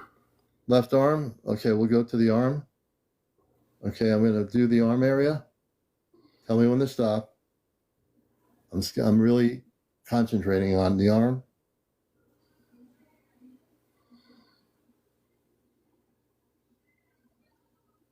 Okay, I'm also checking both arms. You tell me when to stop. I'm putting energy in there to neutralize whatever's in there from twitching so it can't move. Tell me when I've got it. I think I just felt something, oddly enough. Right here? Yeah. Right here. Okay, I'm moving one of the hands up and down around that area. Can you feel that? Feels like it's a round thing. You feel what I'm doing? Yep. Okay, I'm going to take it. I think there's an implant there. So what I'm going to do is I believe we found one of the implants. I'm neutralizing it first so it can't go anywhere. Some of these implants can move. This thing is now going to be stuck. I'm going to take it out. What I'm doing, everybody here on the show, I'm going to pull it out. You tell me when you start feeling me pulling, because I'm pulling it now out of your arm. You'll feel something. I'm heating up that area. I'm going to pull it out, everybody. Can you feel anything right now? Not so much. Okay, that's all right. Sometimes these implants are not felt as much as they are in an area. And I don't know that you have a lot of implants, but they did something to you, though. I know that much. So we're just trying to make sure there's nothing in here. I'm going to use my other hand to pull the other way. What I'm doing, everybody watching the show, is you're watching Encounters. I'm the host of Encounters, CmdrAleon. And I've been gifted the ability, if there are implants in a person, I'm able to destroy them. So that's what you're seeing right now. But I do feel there's something in you because I'm pulling something out of you. And if you feel anything being pulled on you, on your body, let me know.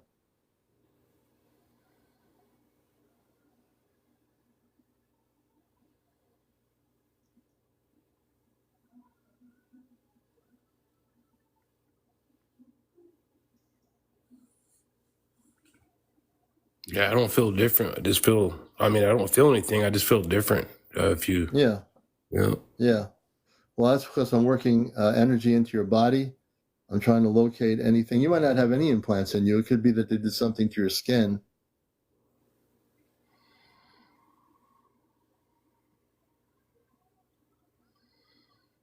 But I'm feeling this thing here. There's a little implant that is to the right side of you that I'm taking out. You probably don't even realize it's there.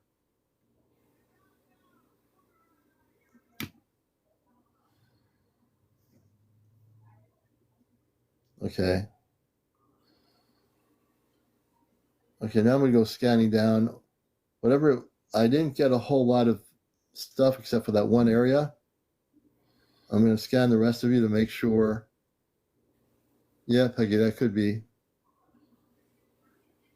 And I'm going down to the chest area. We're going to scan your chest area, then your leg area, and then we'll be complete. So if I find no implants, it is possible that these ETs took some samples out of you. I mean, your DNA.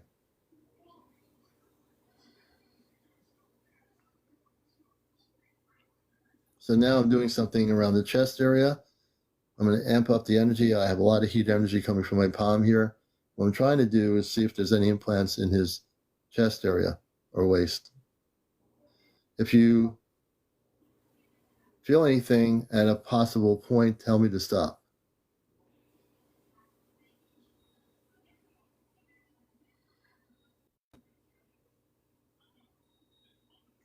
And it could be that he really doesn't have any implants, but they did something imprinted on his skin.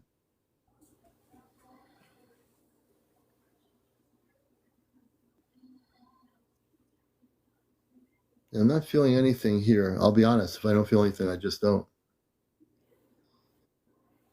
But if I come to an area and you tell me that you feel something, you have to let me know that. I'm going to go on your back area. We'll scan the back area.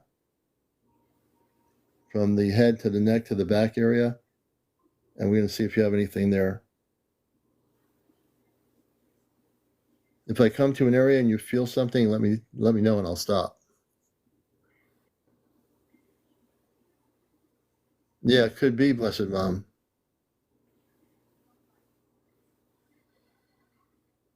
Yeah, it could be radiation.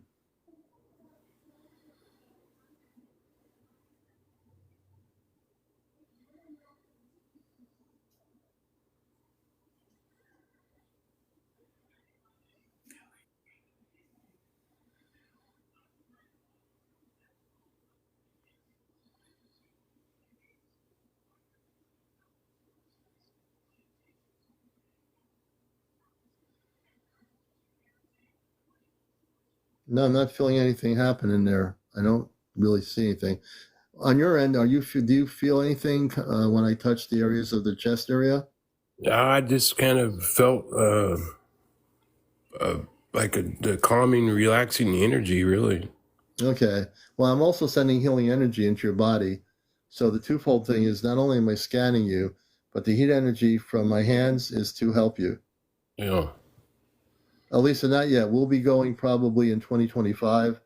The other group of us, we have a group that person's asking about us going on a ship. Not yet. We will be going soon. So, two things. I really would like to send you the videos that I have. Okay. They're absolutely unbelievable. I took the one thing and put it on an iPad and played with the color contrast, and you could actually see that cloaked little orb I was telling you about. Two little windows, and you can see one little, like a little green face, if you will, one in each window. Oh yeah, but Jacqueline is actually sitting right here in the room with me. Well, you listen to her for a second. What she saw when she first opened up that door. Jacqueline. Okay. You there? Hi, Jacqueline. Welcome to the show. Okay, when I opened the door and looked across the field up in the sky, it was a rectangular, I don't know how long it was, but it was pretty wide, all lights. And there was a tree in the middle of the field. As soon as it hit the tree, it started to disappear. Really? Didn't come out the other side. And I was trying to get him outside to come see what I seen. And there was no news reports or anything about it. And I didn't have my camera to prove that I seen it, but I know what I seen. Now, the triangular craft was pretty big, correct? Yes. So I think this little thing he was seeing was a small object from the bigger craft. Yeah. Yeah. Do you have any idea why you think they did what they did to him on his skin and everything? I do not know. I know that he's had a little bit of health problems from all this happening to him. It was like draining him. And he ended up in a hospital from it all. Oh, my gosh. I had the glow in the dark. We had the black light showing on him. You could see all the little circular little like round marks on the back of his neck all the way down to his legs and on his toes and feet. Wow. Star glowing in my hair. And there was a star glowing in his hair. Yeah, I've taken out a lot of implants. I didn't really find any implants. It seems like they did something, taking sample. It could be, as one of our viewers said, taking samples of his DNA. Yeah, I didn't feel, I'll know if they're implants. He didn't. I think there was one in the one area that was like I took out, but I didn't feel any implants in his rest of his body. Yeah, that was different. Yeah, if I did, I would have told you. Yeah. Well, definitely send me the video. Do you have my email on the show here? Send us the video. We'd like to look at it. Yes, sure will. Okay. All right. Sounds good, guys. I appreciate you being on here and telling your story. This is what disclosure is about. Good, better, and different experiences. This is what's happening out there. So thank you for sharing it. Okay? I got one more thing just before you go. Yeah. There was a laugh. We got the laugh on video. Yeah. We were outside and we heard something in the trees, and it was quick, fast. And then I'll see you hear like that, like a weird laugh.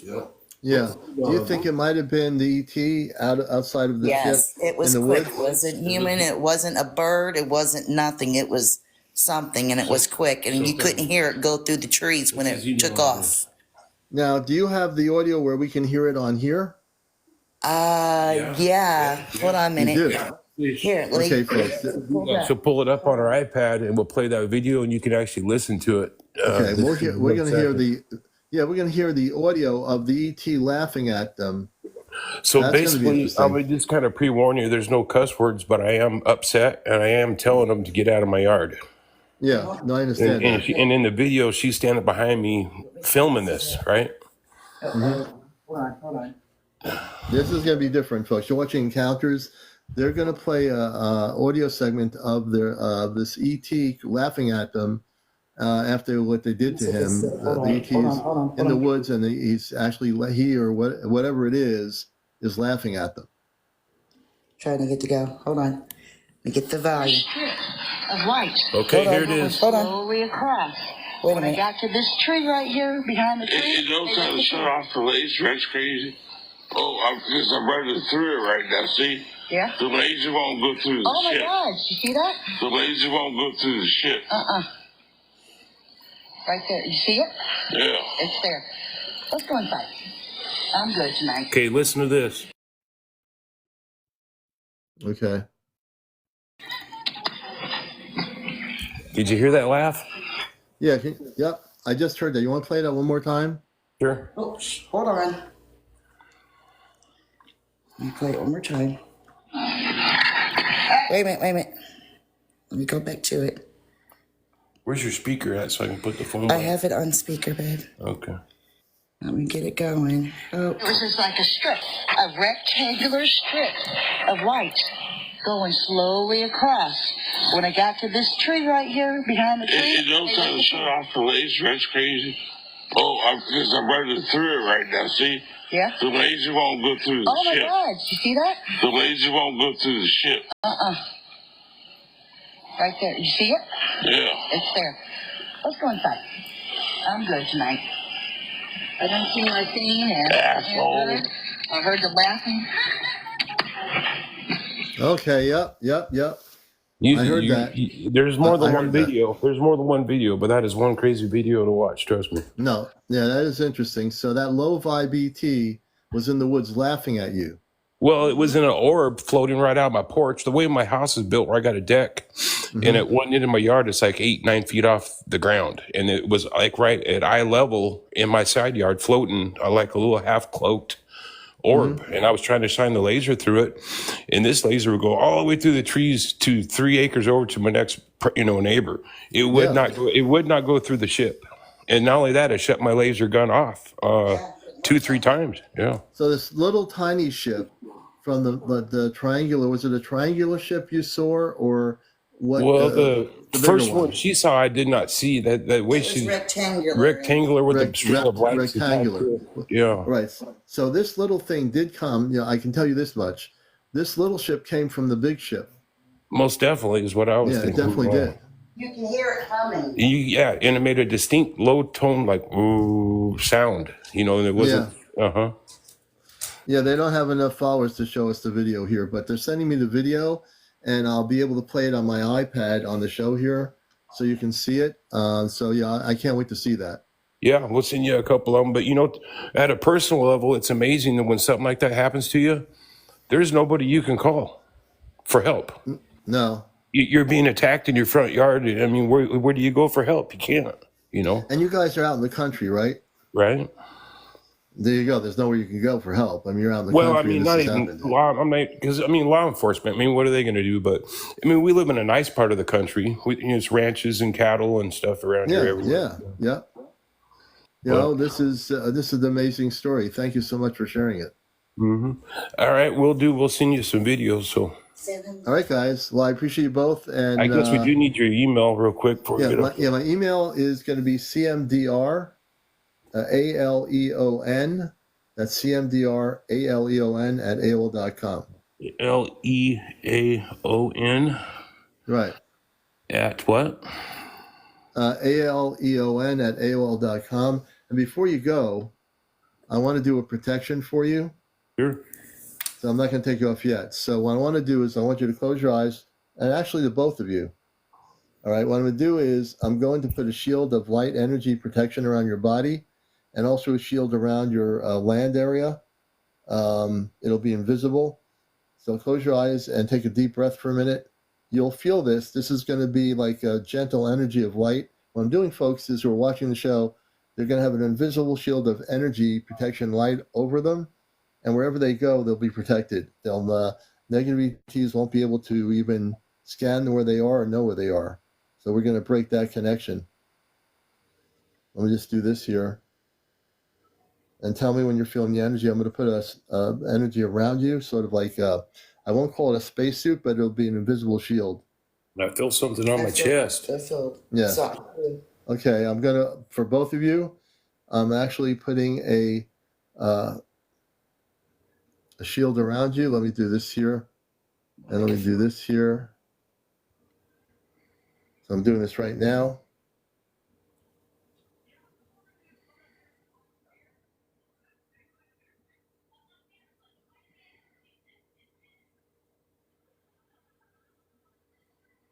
You can feel it as I'm going. Tell me if you're feeling the energy. I'm putting a shield around both of your bodies.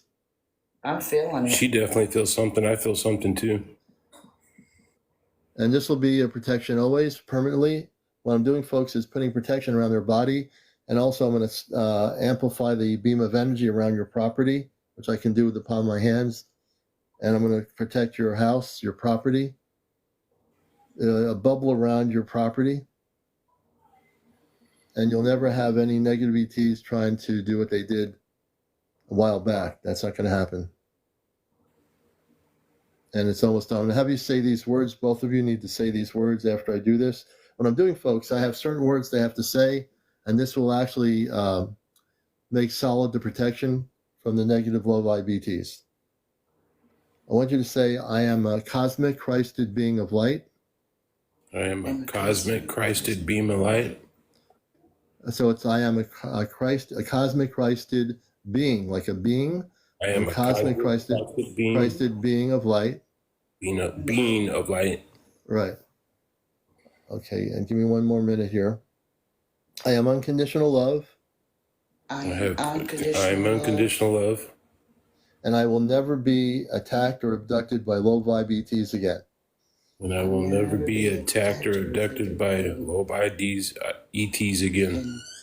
Okay, that's the seal. That's the deal. You guys are good.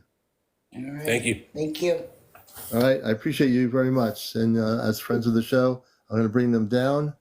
We're going to do a lot more interviews tonight, folks. And the woman who was saying she had contact with the Asasani, let me see if she's there. The one with the Asasani, are you still with us? I've seen a couple of people have stories here. And so we're going to try to get to as many people as possible. There she is. We're going to bring her up. We're going to go a whole different angle here. And we have Malachite. Malachite, welcome to the show. Malachite's coming up here.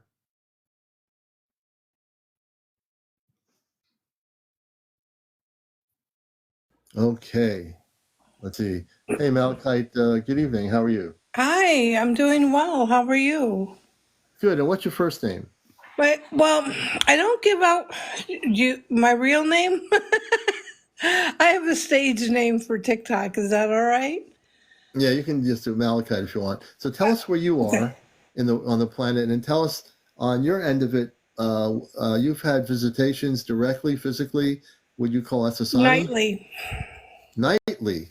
Like you do with the Arcturians. I work with the blue and, well, I call them the blue, and the Asasani, and the Council of Five.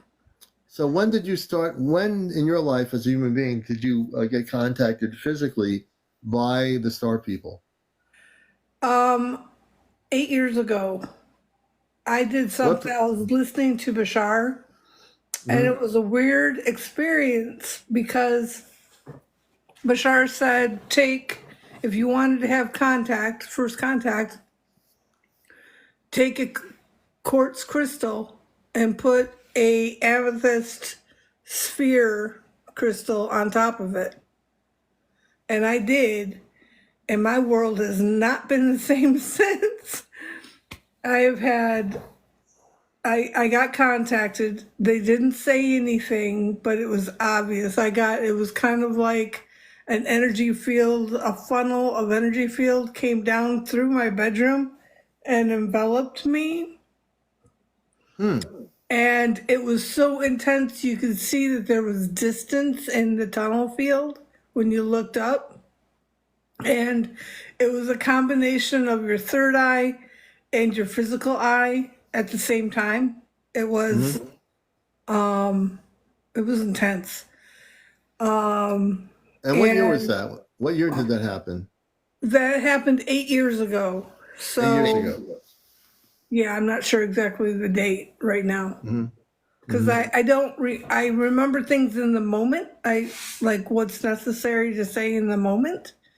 And then I pull my memory out when it's necessary to, or when it's needed for me to pull back information forward, because it's so much information.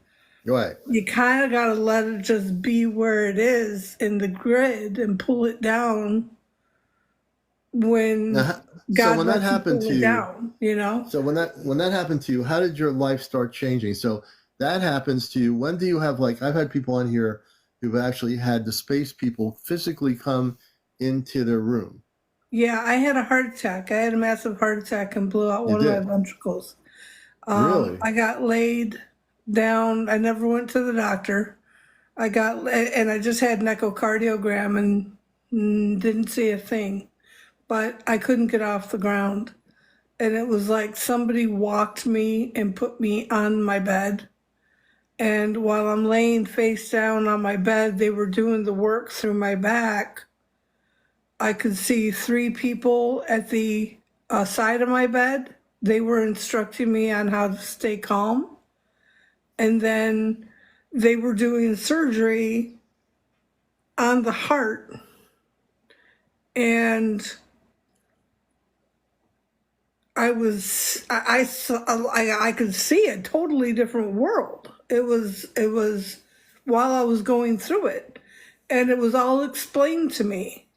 And I got through it. They did the surgery. I got through it. I was in bed for about a week straight after that. And in that time, I saw spoons spinning. I had a spiritual experience with my mother who had passed. Mm-hmm. It wasn't just like an alien encounter. It was like an all-encompassing not matrix, quantum. It was like an all-encompassing quantum experience. Now, did they take you onto, now you might not even realize where you were. It sounds like they took you off planet on their ship to do the work they were doing when you had that problem. That's absolutely true. They said I was in threat, and they said I was in direct threat. And I didn't know what to think. All I know is one day I woke up and I had a turtle tank, and there was blood going from my turtle tank to the bed, and the bed sheets had been pulled off the side of the Oh corner. my God. And I don't know what had been in my room, but that was actual blood that I actually had to clean up. I let it sit there for almost a month as I mentally tried to sort out what in the world happened while I was sleeping, because I wasn't getting up. It wasn't me. I didn't have any marks on me to say that I had done it in my sleep, like I'd sleepwalked or anything. Do you think that you were abducted? Yes, by I wasn't ET? abducted. I was taken, and they do surgical work. They do surgical work to heal you because they have a duplicate of your body. And when they do that work, and you're willing to be allowing of that and allowing to understand your spiritual purpose as well, they let me understand that they actually have pods where they have a double of your body, like not like a clone. It's you, it's your body, but it's a body that they make from your DNA. Yeah, so again, that to me, I've been around the road a long time on this. So if it were a peaceful, loving experience, that would not be the case. They would not do that. They might want you to think mentally that, oh, we're here to help you. But when they do that, that's an invasion of the physical human body. That is not a positive thing. And if they have a duplicate of you, then they've taken your DNA to duplicate you. That's not what even positive spiritual space people do. They don't do any of that. So I'm reading. It was hard Yeah, to tell. well, I can tell you it was not good what they did. I read energy, and I read I'm interviewing you. I have a feeling that probably you had some implants put into you by these so-called beings. What did they look like? I only saw one, and when the one I saw, apparently this has been going on since I was in childhood, but I only saw one, and the one I saw was way before in my 30s. I'm 55 now.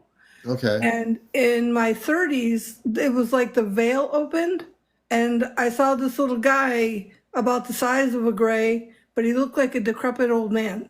And he was looking at one of the candelabras that had leaves and stuff like that in it. And I said, "So who are you?" And he turned and looked at me like he was surprised I could see him. And Yeah. he waved his hand, and the veil closed over, and I couldn't see him anymore. Yeah. I have some difficulties. I'm not going to get into it with the Bashar thing and what he's been doing recently, but that's a whole nother story. With you, I'd like to do something here, and if you let me do it, I'd like to scan you for implants. Sure. Okay? Yeah, I always that's have to fine. ask. So I think you do have implants. As a matter of fact, I'm absolutely certain you have implants. And these beings were definitely low vibe ETs. They weren't good. So here's what I want to do. What I'm going to do here, folks, is, in this particular case of her story, I definitely want to scan her for implants. If she has implants, we'll take the implants out. So I want you to close your eyes. What I'm going to have her do is breathe in 3 or 4 times or 5 times, breathe out of your nostrils, and what we'll do is scan you from your head, and I'm going to go into my Ashtar Command conscious mode, and we're going to see if you have any implants as I go down. When I start doing this, you'll tell me to stop, and that's what the implant is. I'm going to take that implant out and destroy it Okay. right on the show. I will do that right here. Okay. If you're new to the show, I'm not just your regular UFO guy with a suit and tie on. I'm the contactee. I'm very heavily involved with the Ashtar Command. I come from off planet. I'm in here having the human experience. I'm considered a starseed. If you know what a starseed is, that's what I would consider defining myself as. So I'm going to do this now. I want you to close your eyes. I'm going to have her do the breathing exercises. We're going to proceed on the show to scan her and see if she has any implants that I do believe she does have. And when you're relaxed, let me know. And just let people know, I'm using the palm of my hand. I'm not using any space age technology. My father gifted me with the ability through my palm of my hand to scan and take out the implants. I'm ready. Okay, here we go. Okay. I'm going to start shooting energy into the top of your forehead. I'm going to shoot a lot of energy in so you can start feeling my energy coming to you. When you start feeling it, let me know. I feel it. Okay. I'm going to go slowly down. And if I hit an implant, my light beams of energy into your body are going to make you feel the energy of the beam. And it will also make you understand that that's where the implant is. And you'll tell me to stop. And I will stop people and we'll take that implant out. Well, your energy, it's like it's going down. Yeah.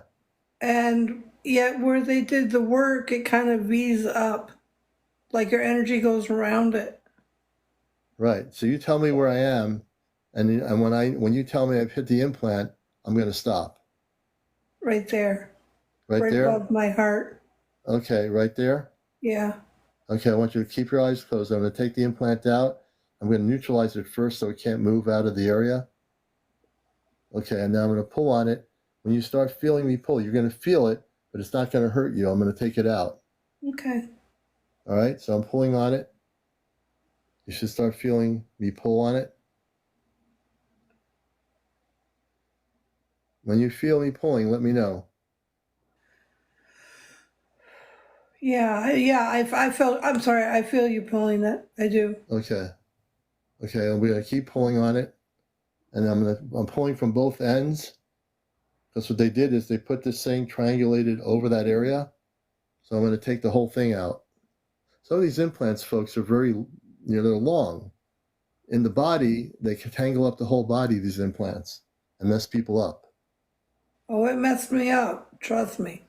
Keep your eyes closed. Keep focused.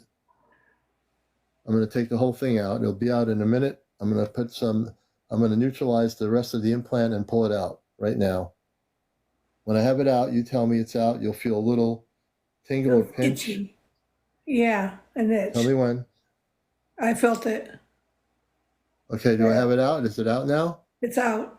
Okay, I'm going to destroy the implant, folks. You won't see me do this. Here's the palm of my hand. Here's my other hand. I've got the implant. I'm going to destroy the implant. And I always say this one word. I give this up to God, the creator of all the universe, of all life. And the implant is now destroyed. At least that first implant is destroyed. And you're watching. If you don't believe what's happening here, what I do is very real. I'm not from Earth. I come from the Ashtar Command. I am here on mission to the planet. But I'm also a talk show host. And I want you to keep your eyes closed. Thank you. And we're going to scan the rest of your body. I believe there's a couple more, maybe 2 more implants in your body. And we're going to take the implants out and destroy them. Okay. And I don't play games with people. When I do this, I care about every single life form on our planet. And I will take the implants out. I just felt my right shoulder shift. Okay. You tell me when I get to the next implant to stop, and I'll pull it out. Right there. Right there? Right there. I can feel it. I can feel it. Give me a second. It's right on the right side. It's like kind of pulsating out a little bit. I'm going to take it out right now. I'm going to take the implant out. I'm using the palm of my hands here. I don't have any space technology. I've been gifted this ability, and I'm going to take the implant out.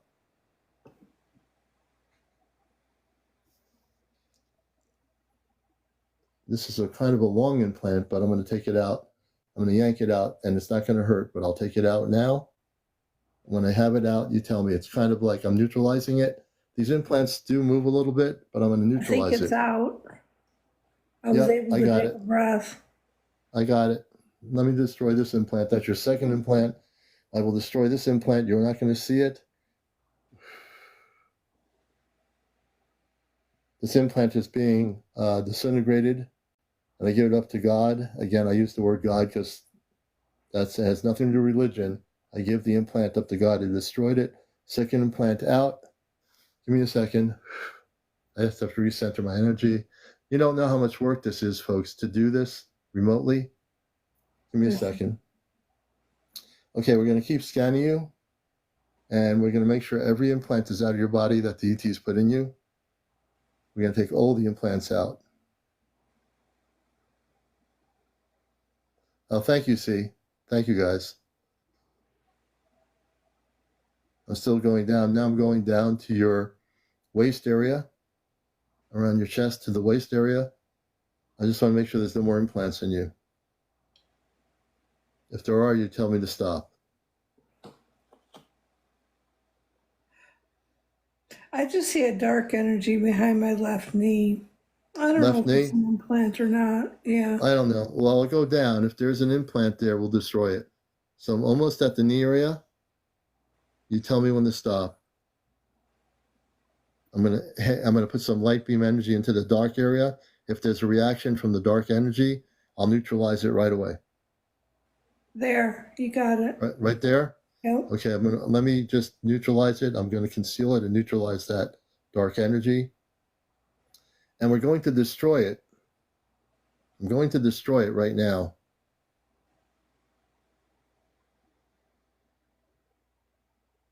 I'm going to take it out. I'm neutralizing it and concealing it. When I say the word conceal, folks, I mean I'm making sure this thing cannot move anywhere or go anywhere. But I will take it out right now. I'm going to pull it out. My other palm of my hand is pushing it out of your body. You got right it. Now, I got it out completely now. I'm going to destroy this. Yeah. I give it back to God, and I destroy this implant with a beam of light that will disintegrate it into absolutely nothing. Absolutely nothing. Yeah. And that's it. You have all the implants taken out of you. Give me a second here. Let me also I'm going to do a scanning. I'm putting a shield of energy around you, a light energy, which is my gift to you as a guest on the show and what you went through. You're never going to have any problems anymore.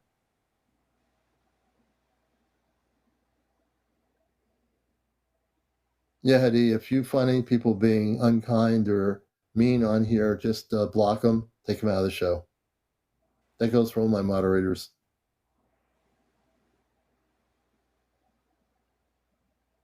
I'm too busy doing the work to pay attention to the chat. No, you don't have to.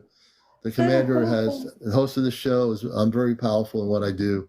I've been on radio for a lot of years, and we don't take any garbage on our TikTok here. I don't move without Yahweh. I don't take a breath without Yahweh after this experience I had. Well, now you're going to have nothing but beautiful experiences. And keep your eyes closed. I'm putting a shield around you.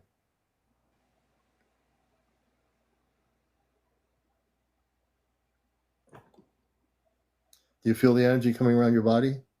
Yes, I do. That's the shield of protection I'm putting around you from the Ashtar Command. I am with the Ashtar Command. Okay. And we are, in my ET form, I am a Christed being of light, and all the Ashtar Command men and women and their children from other planetary worlds of light are here to and are of that essence. I don't know, Karen. I'm just responding to one of my friends here. Okay, you're now protected. I want you to say these words, and this will be the seal of the light, the cosmic light within you. I want you to say this with your eyes closed. I am a cosmic Christed. I am a cosmic Christed Being of light. being of light. I will never be abducted again. I will never be abducted again. I am now free. I am now free. I am unconditional love. I am unconditional love. And that's it. You're good, sister. Open your eyes. How do you feel? My back feels better. Yeah, you're gonna sleep well. So now, the one final thing I will say to you is now you really will have contact with star people as opposed to these negative ETs. You're being kind of duped a little bit, and now you're going to have real contact with real space people. And all you've got to do is meditate 20, 30 minutes a day. Just when you meditate, say, I wish to connect with my star family, Christed beings of light. And always use the word Christed beings of light. This way, not only are you protected, you're being very specific, and you're going to do this telepathically without words, like talking. You're going to do it through consciousness. That's how our space people of the star nations, of the star worlds, communicate, through telepathy. Right. So you'll be able to do that. I think the experience was kind of like a battle between one to the other. And I had to make choices to make sure that I could let the Christed beings of light help me out. Because now you're going to have a big difference of an experience. There won't be any more battles in your beingness between two different beings or civilizations or groups of ETs. Now everything you're going to do is going to be straightforward and high vibration, no problem. Nice. Well, thank you very much. And I appreciate your validation of me and my experience. It's a wonderful gift and a big healing for me. So well, I appreciate you. And I'm glad you have found the show. We're on at 11 o'clock at night, and we're glad to have you with us. Okay. All right. Thank you. Okay, Malachite, I'm going to bring her down, and we've done actually, I think 2 or 3 situations here where we took out implants tonight, and it's good to have everybody with us. Darcy, you're drinking apple cider, great. So you just witnessed, folks who are watching our show for the first time, this is a real UFO talk show on social media. I'm CmdrAleon. I'm on WESUFM.org, NPR Pacifica Radio. For 21 years, I've been doing a show called Ashtar Command Cosmic Eye Radio. I'm from off planet. I'm with the Ashtar Command. If you've heard of them, they are the cosmic Christed beings of light. They're men and women. We have families on other planets. We live in a harmonious relationship with the Creator. And there is no wars, there's no hate, nothing like that. It's very different. So I'm fully activated, and I'm also human, but I'm also in a consciousness that is not of this world, so to speak, if that makes any sense. So give me a minute to just realign my energies here. It takes a lot of work to do what I do remotely, and you see me do this. You're now witnessing somebody who remotely takes out implants, and I am from the Ashtar Command. Coco, good to see you. And it's the real deal. I don't have any, crystal balls or things dangling, and I don't have any pendulums or any of that stuff. I do what I do. In Nabil, New Jersey, what would you like me to explain for you?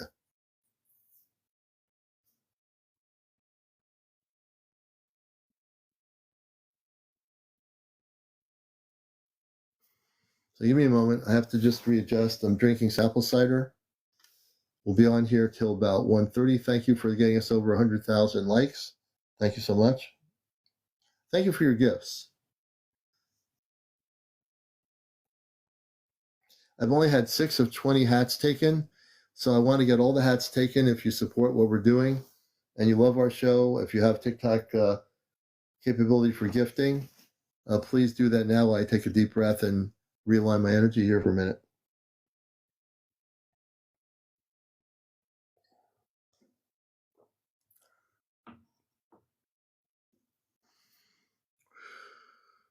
Thank you, Evelyn. I appreciate that. Thank you, sister.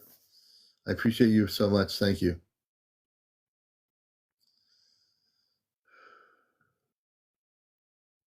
And if you've had, things happen, Coco, thank you so much for the roses. I appreciate you, sister, as well.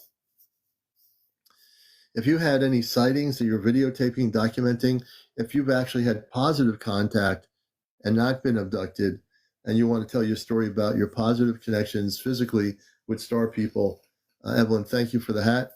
We appreciate that so much. I'd love to interview you. All you have to do is be over 18. No kids on the show, no vaping, no smoking, no drinking on the show, no drunks, no paranormal discussion, no politics, no religion. I think I covered it all. All right, but you have to be over 18. Sammy Cat Boss, good evening. And if I missed your comments, thank you so much for the Aurora. Thank you for the Aurora post. Thank you for those gifts. Postcard. Thank you very much.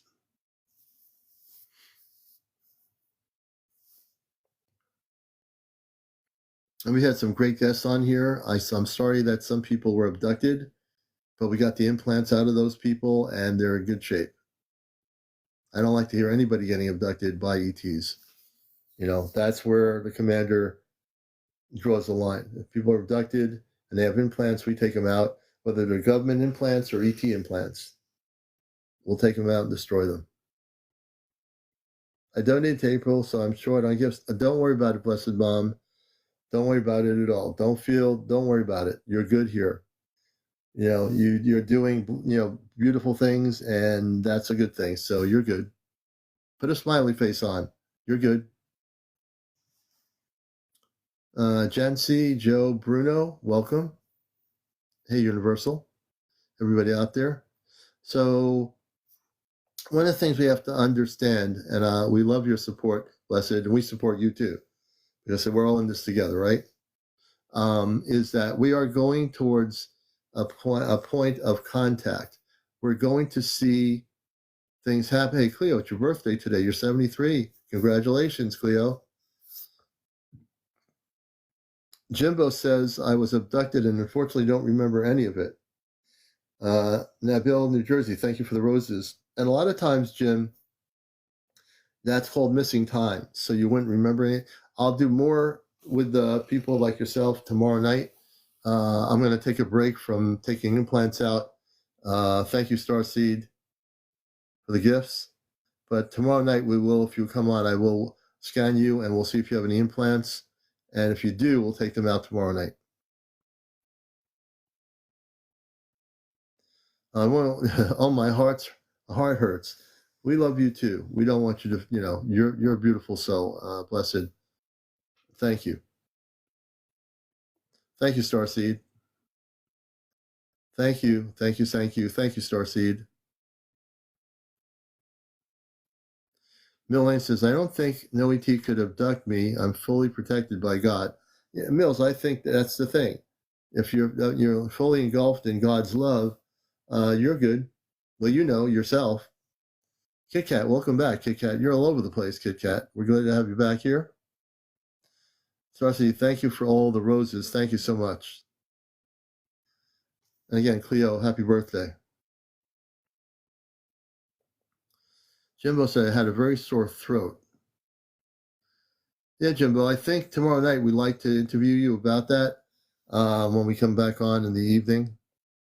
Thank you for the roses, Starseed. Thank you again, Starseed, for the roses. Let me see here. Good to see you, Kit Kat.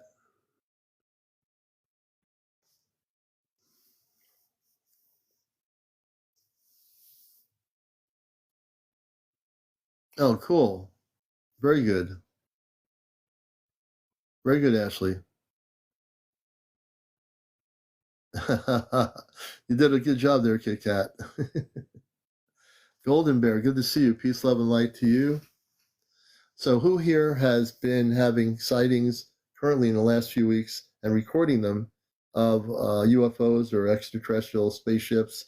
Or who has here been having visitations that has not been on the show? Is anyone out there having visitations from star people, space people? Do you want me to come back tomorrow, Tommy, or DM you? Do you want me to come back? Are you trying to say, Coco, tomorrow or direct message you? Let me see here.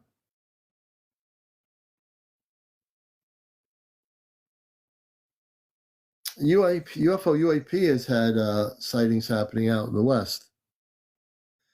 I've seen UFO out at sea. I'm going to be pretty random here. Let me Coco, yeah, I remember. Tomorrow night we'll do that. I'm being very random tonight. Now, Bill, New Jersey, he has over 5,000 followers. Can you come on camera about your sighting over the ocean? I've seen UFO out at sea. Now, Bill, New Jersey, I just sent you a request. If you can turn your camera on and you're not sleeping or whatever, then we'd love to have you turn the camera on. That'd be great. Hey, let me go outside. I got my kids sleeping. I don't want to wake them up. Oh, you don't wake them up? Yeah, I got you. Yeah, let me go outside. Yeah. How you doing? We're doing good. And what's your first name? Nabil. You got it right. Okay. Yes, sir. I got it right. Good. There you go. Hello, welcome Nabil to the #1 spiritual UFO talk show on social media. And we're glad to have him on here as a guest. Thank you. So, my experience, I was... Can you bring the camera on where you are outside? Or yes, of course, I can do that. I haven't done this for a long time. Give him a second to do it. There we go. All right, There you go. Very cool. Thank you for being with us. So tell us about your history and what happened with the sighting over the ocean. Well, I go out and I do deep sea fishing.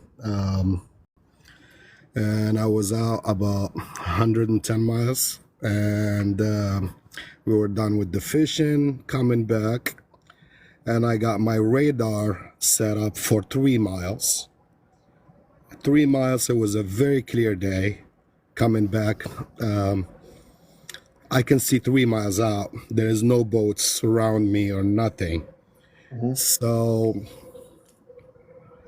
I started heading towards where I've seen the dot on my radar.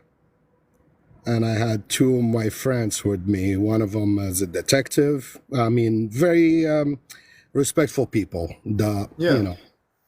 So I turned the boat towards that dot and I started heading to it. And it was a saucer floating about 100 feet above the water. Mm-hmm. Oh, wow. And it disappeared. It didn't go up. It went down in the water. It went in the water? In the water, yep. Into the ocean? Into the ocean. Into the Atlantic Ocean, too, yeah. Atlantic, in New Jersey. Mm-hmm. And another time, we were going in again to the canyon. Again, it's about 100 miles out. On the way in, 3 of them, no sound or nothing, passed our boat like 3 times back and forth, and they took off and disappeared. That's my experience. Wow. Were you able to get, when things like that happen so quickly in the bill, I know it happened to me. I didn't have a chance to even have a camera to take a picture. Was that your situation being on the boat? I did not. I guess I was not ready for it. Yeah. I was on my phone with me, and I don't drink. I don't do drugs. No, and it's an experience of a lifetime, you know. I guess we just gotta open up our eyes and look up sometimes, so you're gonna see certain things that were never seen before. Yeah. And the fact is that you're talking about a flying saucer going straight down into the deep ocean. So we've talked about that the space beings have bases in the oceans of our planet. And so, again, one can theorize that this thing went into the water, that it came from outside our planet, but it also could be that it was going into a deep down in the ocean base, a space base. We don't know that, but when you can theorize that maybe that's what it was doing.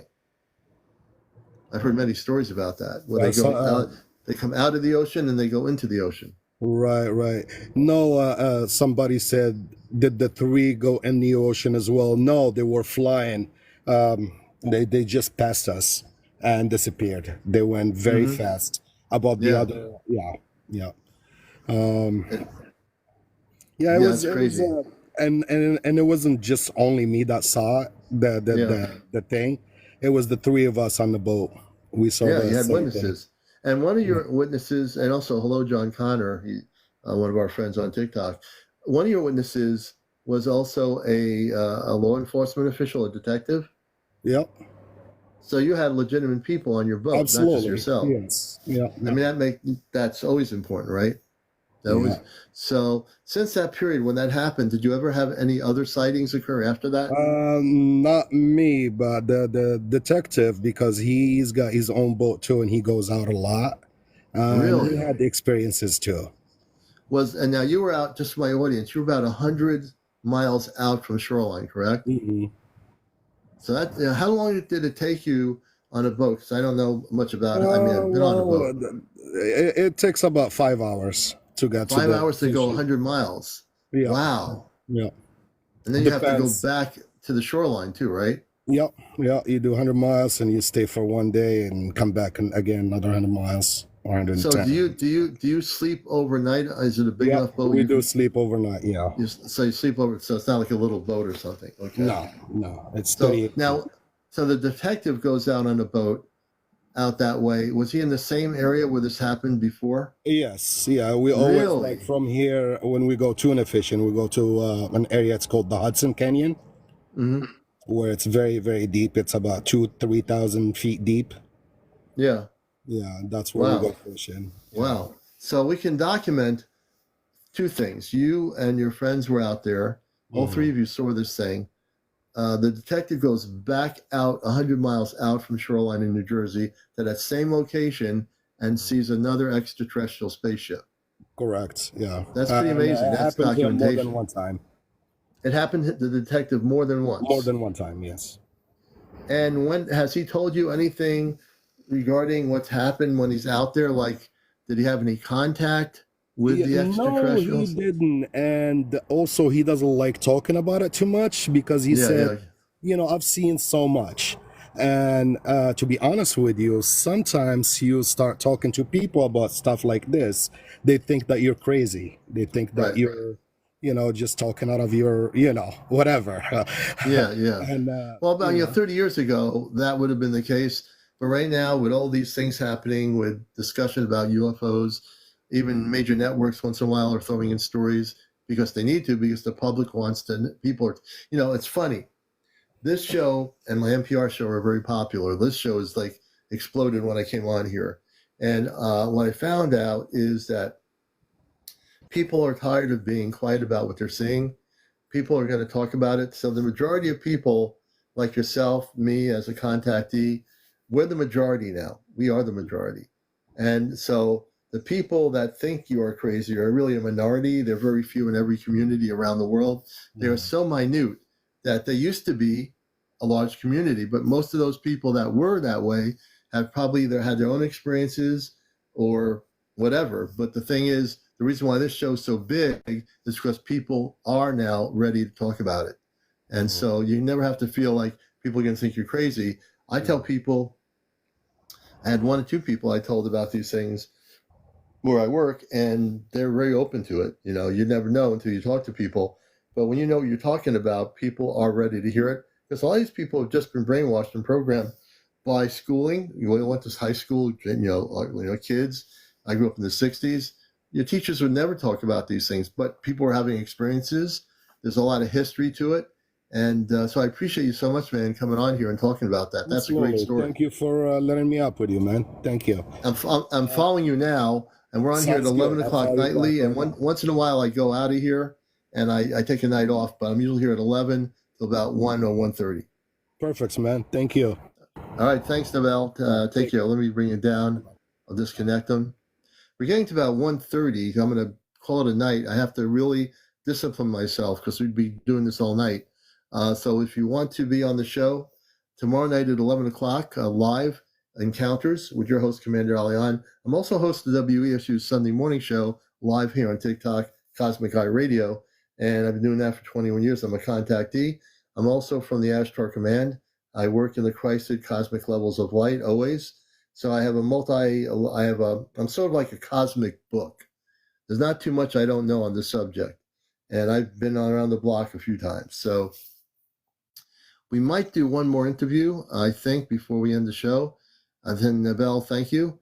If you'd like to be on the show, my NPR show is WESUFM.org Sunday mornings, 11:30 a.m. Eastern. And that's every Sunday morning on WESU-FM. Okay? And I think I'd like to do one more interview. Now we have 481 people on here. We're usually over 400 anyway. If you have a counter story, if you've been visited by positive physical contact by what I call starved people, you can come on the show. You have to have over 50 followers. You have to be over 18. You have to be over 18. No kids on the show. No vaping. No smoking on the show. No drugs. No drunks. Drinking. No politics. No religion. And no paranormal discussion. So I think I've covered most of the rope here. And no trolls. GR, let me bring you on the show here. I'm going to bring you on the show, GR, and you can ask me directly on the show. So, GR, you're our next guest. Just accept my invitation. I'd rather talk to you on the show here, and we'll definitely be happy to answer it. Just there's a multi-guest option. If you press that, you can come on audio, and we'll be able to hear your voice on the show if you come up. The multi-guest option on the screen here, just press that, and we'll get you up on the show. Let's see if GR can come up. Thank you so much, Brianna. Good to see you. Thank you for the gift. Are we going to get GR on here? GR, do you know how to go on live? You're trying to. Okay. There's a multi-guest option. There's a little thing with an icon on your screen. If you press the guest option, you don't have any of that. Bert Olson has said, I've seen a UFO. I'm gonna press the guest option right now. I pressed it to make sure you get it. Just to be popping up there, a guest option for you to come on here. Just press it and save it. If you see it pop in, save it and it'll bring you up. It'll be a bummer if I can't get you up here.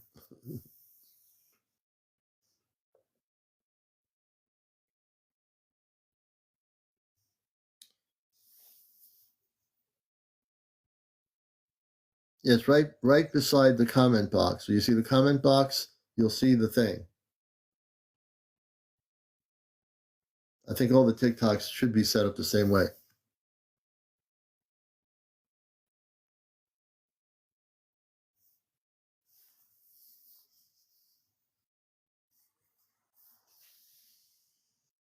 Yeah, you'll see pink and blue people at the bottom by the comment box. If you see the blue and purple or pink, it'll be right there. You can't miss it. Excuse me.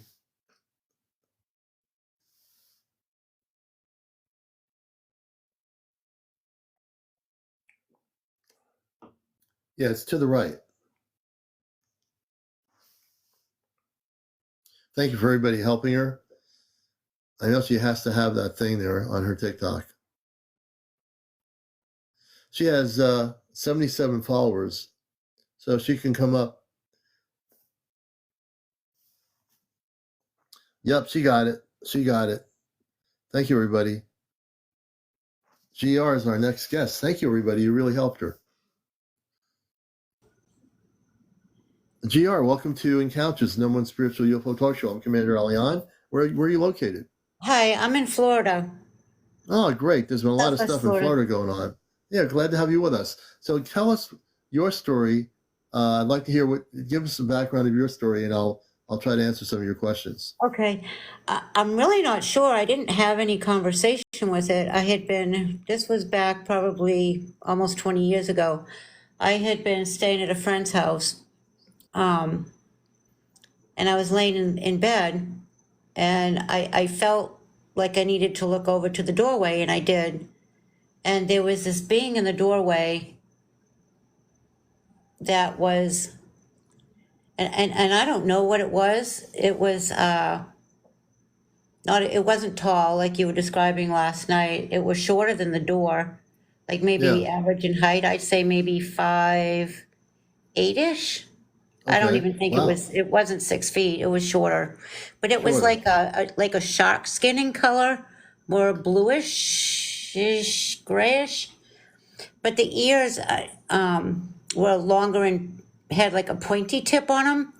And I remember the eyes were not round, I don't think, but they were black.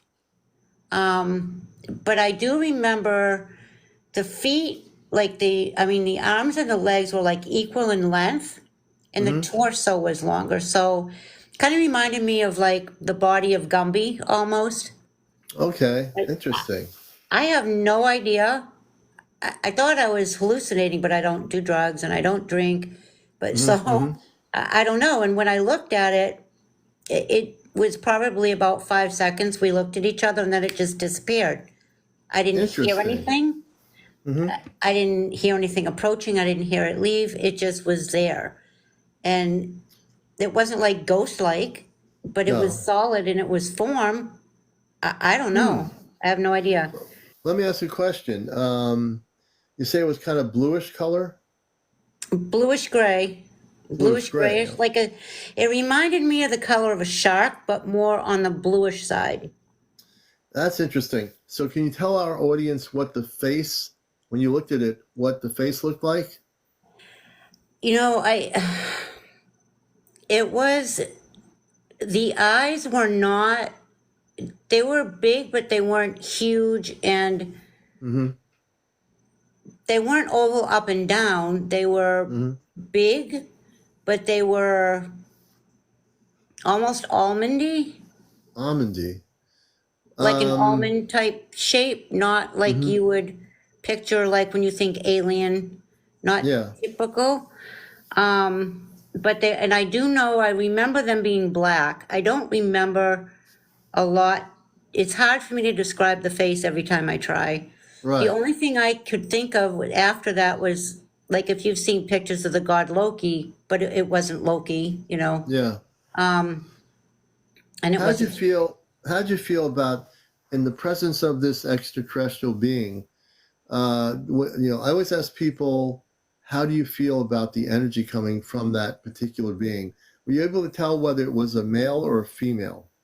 That's the thing. I couldn't tell if it was male or female. Oh, okay. Because I thought, okay, maybe I could tell if it was, it didn't have a male member.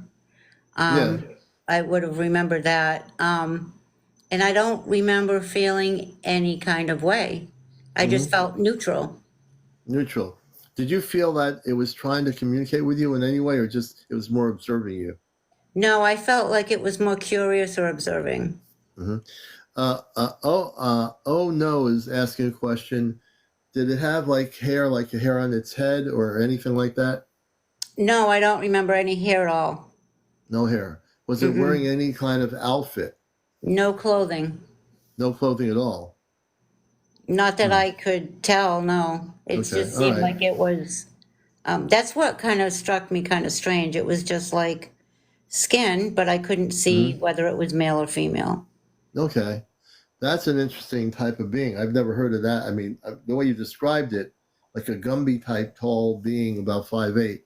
I don't know what to think in terms of where it came from or whatever, but it didn't do anything to you. It was just there. No, nope. And I thought maybe like an elemental or something, but Mm-hmm. I don't know. It was very weird. Mm-hmm. I've not seen anything since.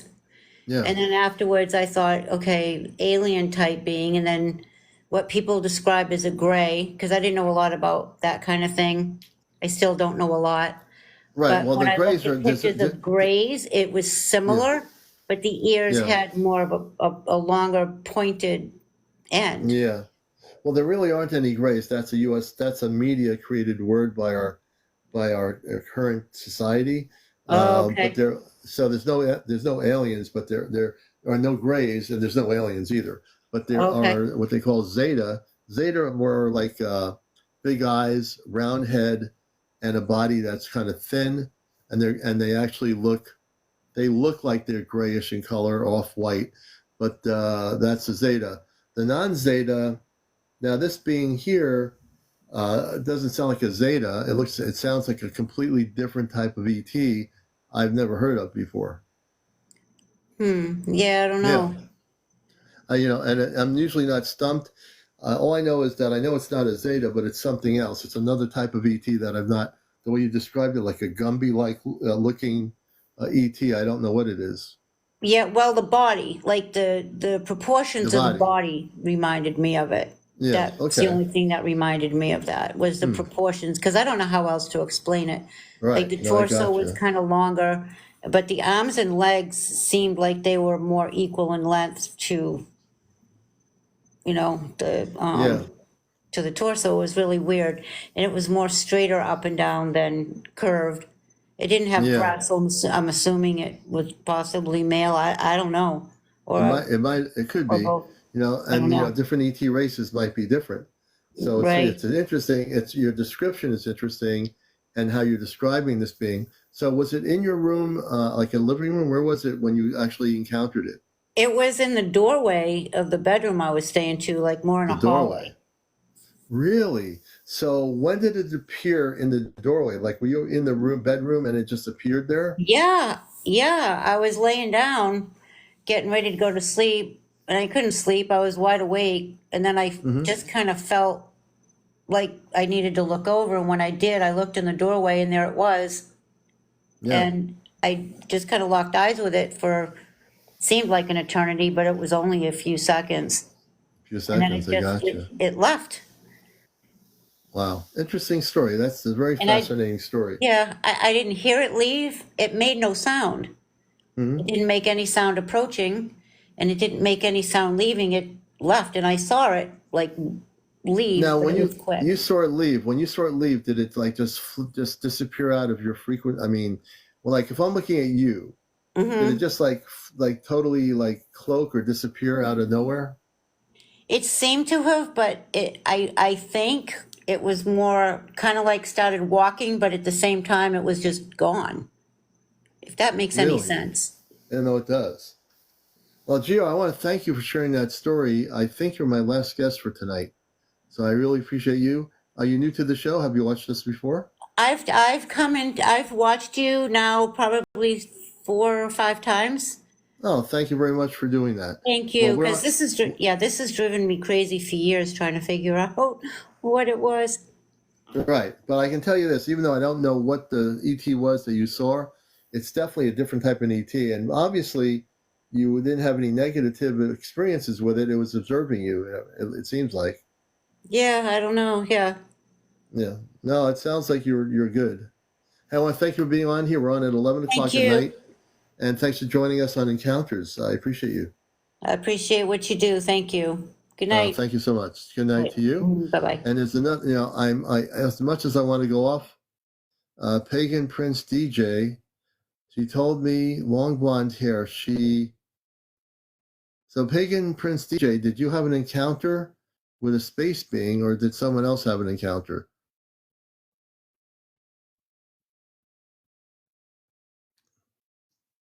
We're gonna do a whole bunch more interviews tomorrow night, folks. I'm just If I didn't get to interview you on the show tonight, I interviewed a lot of people.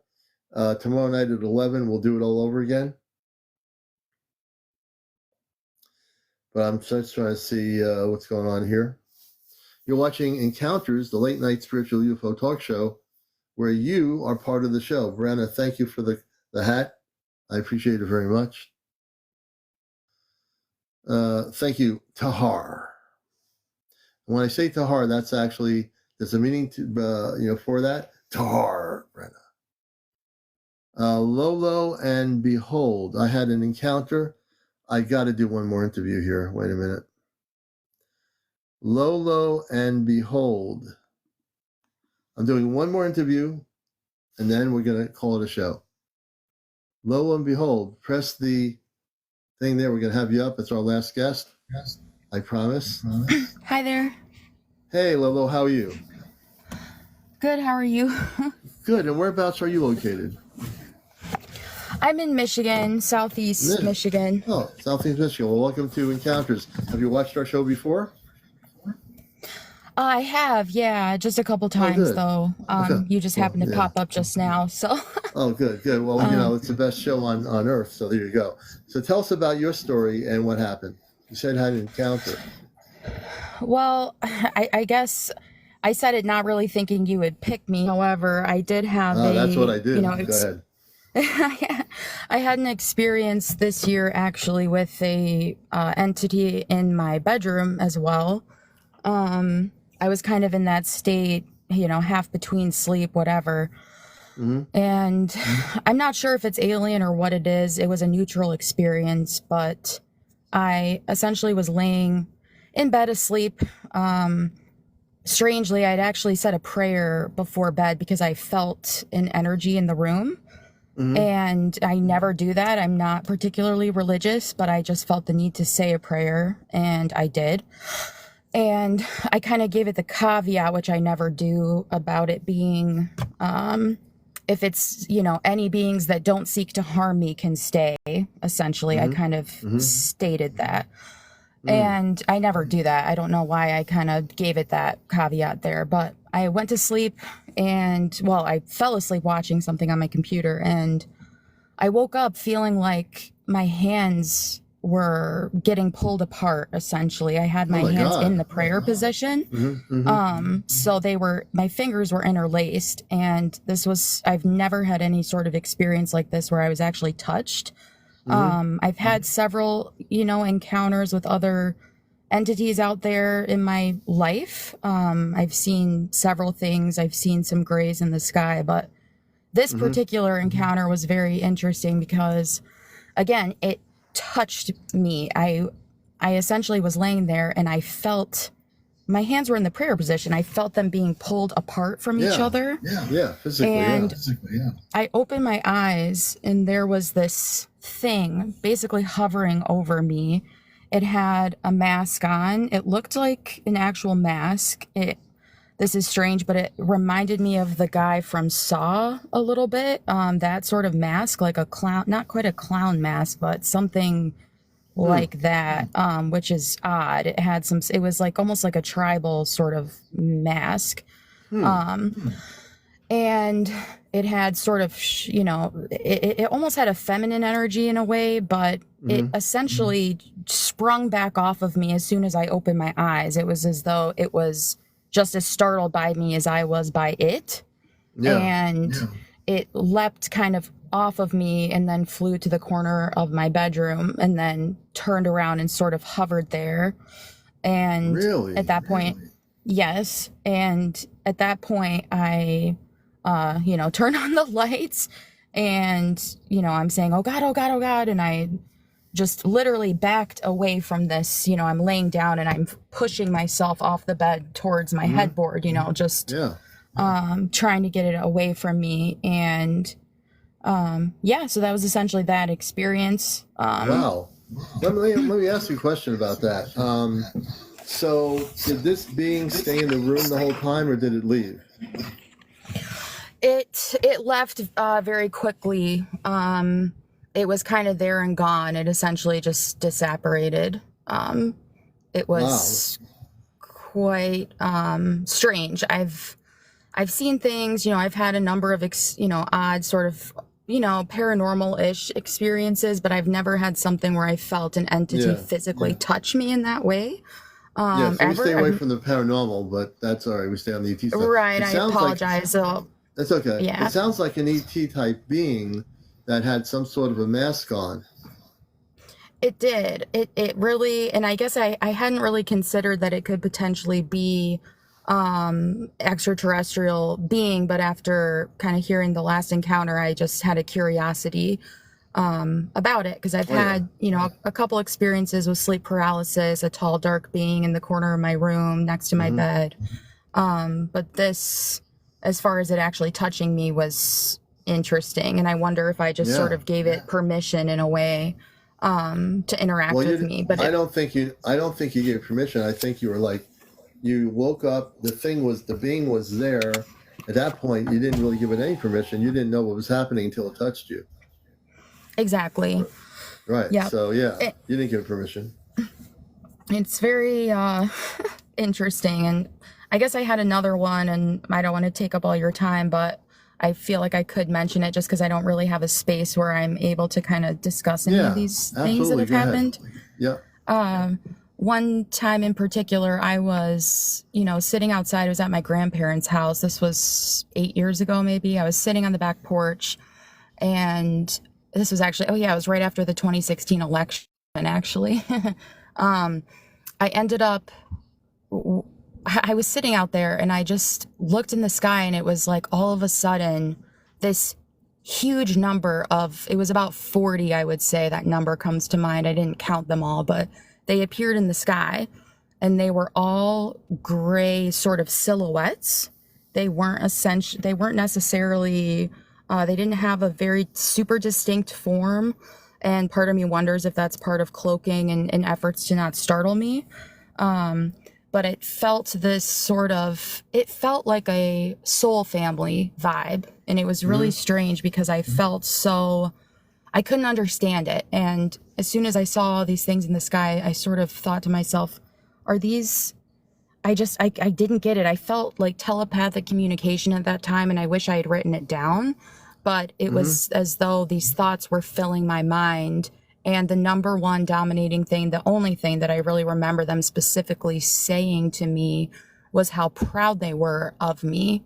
And it was it was a very transformative experience. I mean, I'm staring at these things just popped out of nowhere. This was during the daytime. And I cried. I just, were they in the sky, these objects? They were, humanoid shaped forms. It was like they had a distinct head and then shoulders, sort of but they were silhouettes. Yeah. And, I wonder if they sort of dip the toe in, because I know that I am a little bit more apt to experience some of these things for whatever reason. It's probably because I have been seeking. Let me ask you about this particular thing. This is after the other thing happened. This is a totally different experience, right? So you have Yeah. So go ahead. During the daytime, these are humanoids that are in the sky, or are they on a spaceship? Yes. They were all in the sky. They essentially appeared out of nowhere. It was like I blinked my eyes and I looked up, and there they were. It was absolutely ridiculous. I have never. Wow. Yeah. And again, I don't have a space to really talk about these things, so I never, I don't share them with everyone. But it was particularly interesting. So, but it was it gave me some hope, I suppose, about interdimensional beings. Were they ETs? I'm not sure. And I could keep going. I had another sighting, but yeah. So they were human like us. Did they look like us, like humans? It's felt that way, someone said angelic. It definitely had that vibe. It had an angelic sort of vibe. Okay. But they were gray. They were not light necessarily. They had a sort of gray form, but I wouldn't say that it was necessarily like the grays. But they were. But the form was like it felt like family. Family. Yeah. Yes. And in the I saw an episode you were talking about the just kind of like your star family, essentially. Right. And I hadn't ever really considered that in the scope of that particular experience. But, you know, thinking about it now, it's sort of resonated, I guess, that it could be something along those lines. And I was kind of grateful that there was this sense of safety and direct, you know, communication with these things. So, Very interesting. yeah, it was, it was very cool. Well, I want to thank you for coming on. I know it's getting late, and I need to. Yeah. You know, we'll be on tomorrow night. If you do have more stories regarding with ET experiences, I'll be happy to continue this discussion. Yeah, great. That sounds awesome. Thank you Lolo, for your time. I know you didn't think you were going to come up, but I'm very random that way, very spontaneous. And we thank you so much for sharing your story. Thank you. Yeah, I appreciate you taking the time to listen. So. All right, and this is like the biggest talk show on social media. I'm a professional talk show host on NPR radio Sunday mornings, and I talk about all this stuff. So I want to thank you, and now you have a place to come, and you'll meet many other people here that are having similar experiences. So thank you again. Thank you. Appreciate it. I hope you have a nice night. Good night, you everybody. You too as well. All right, folks, I think I'm done. I think I am done. This show will be downloaded on my YouTube channel. I'm 3 shows behind, so I'm going to be downloading. I have 4 shows I have to put on YouTube, and they'll be put on by day daughter Brenna. Thank you. Thank you, everybody, for being here, watching the top UFO spiritual talk show on social media. And we are here to bust the matrix. You've all been great. All the people that shared their stories, all the people that were abducted, that had implants that they took out. Thank you for trusting me to do that. I want to thank you all for being here around the world. Have a great night. Have a good morning. We'll catch you again on Encounters tomorrow night, Wednesday night at 11 p.m. Eastern. Take care.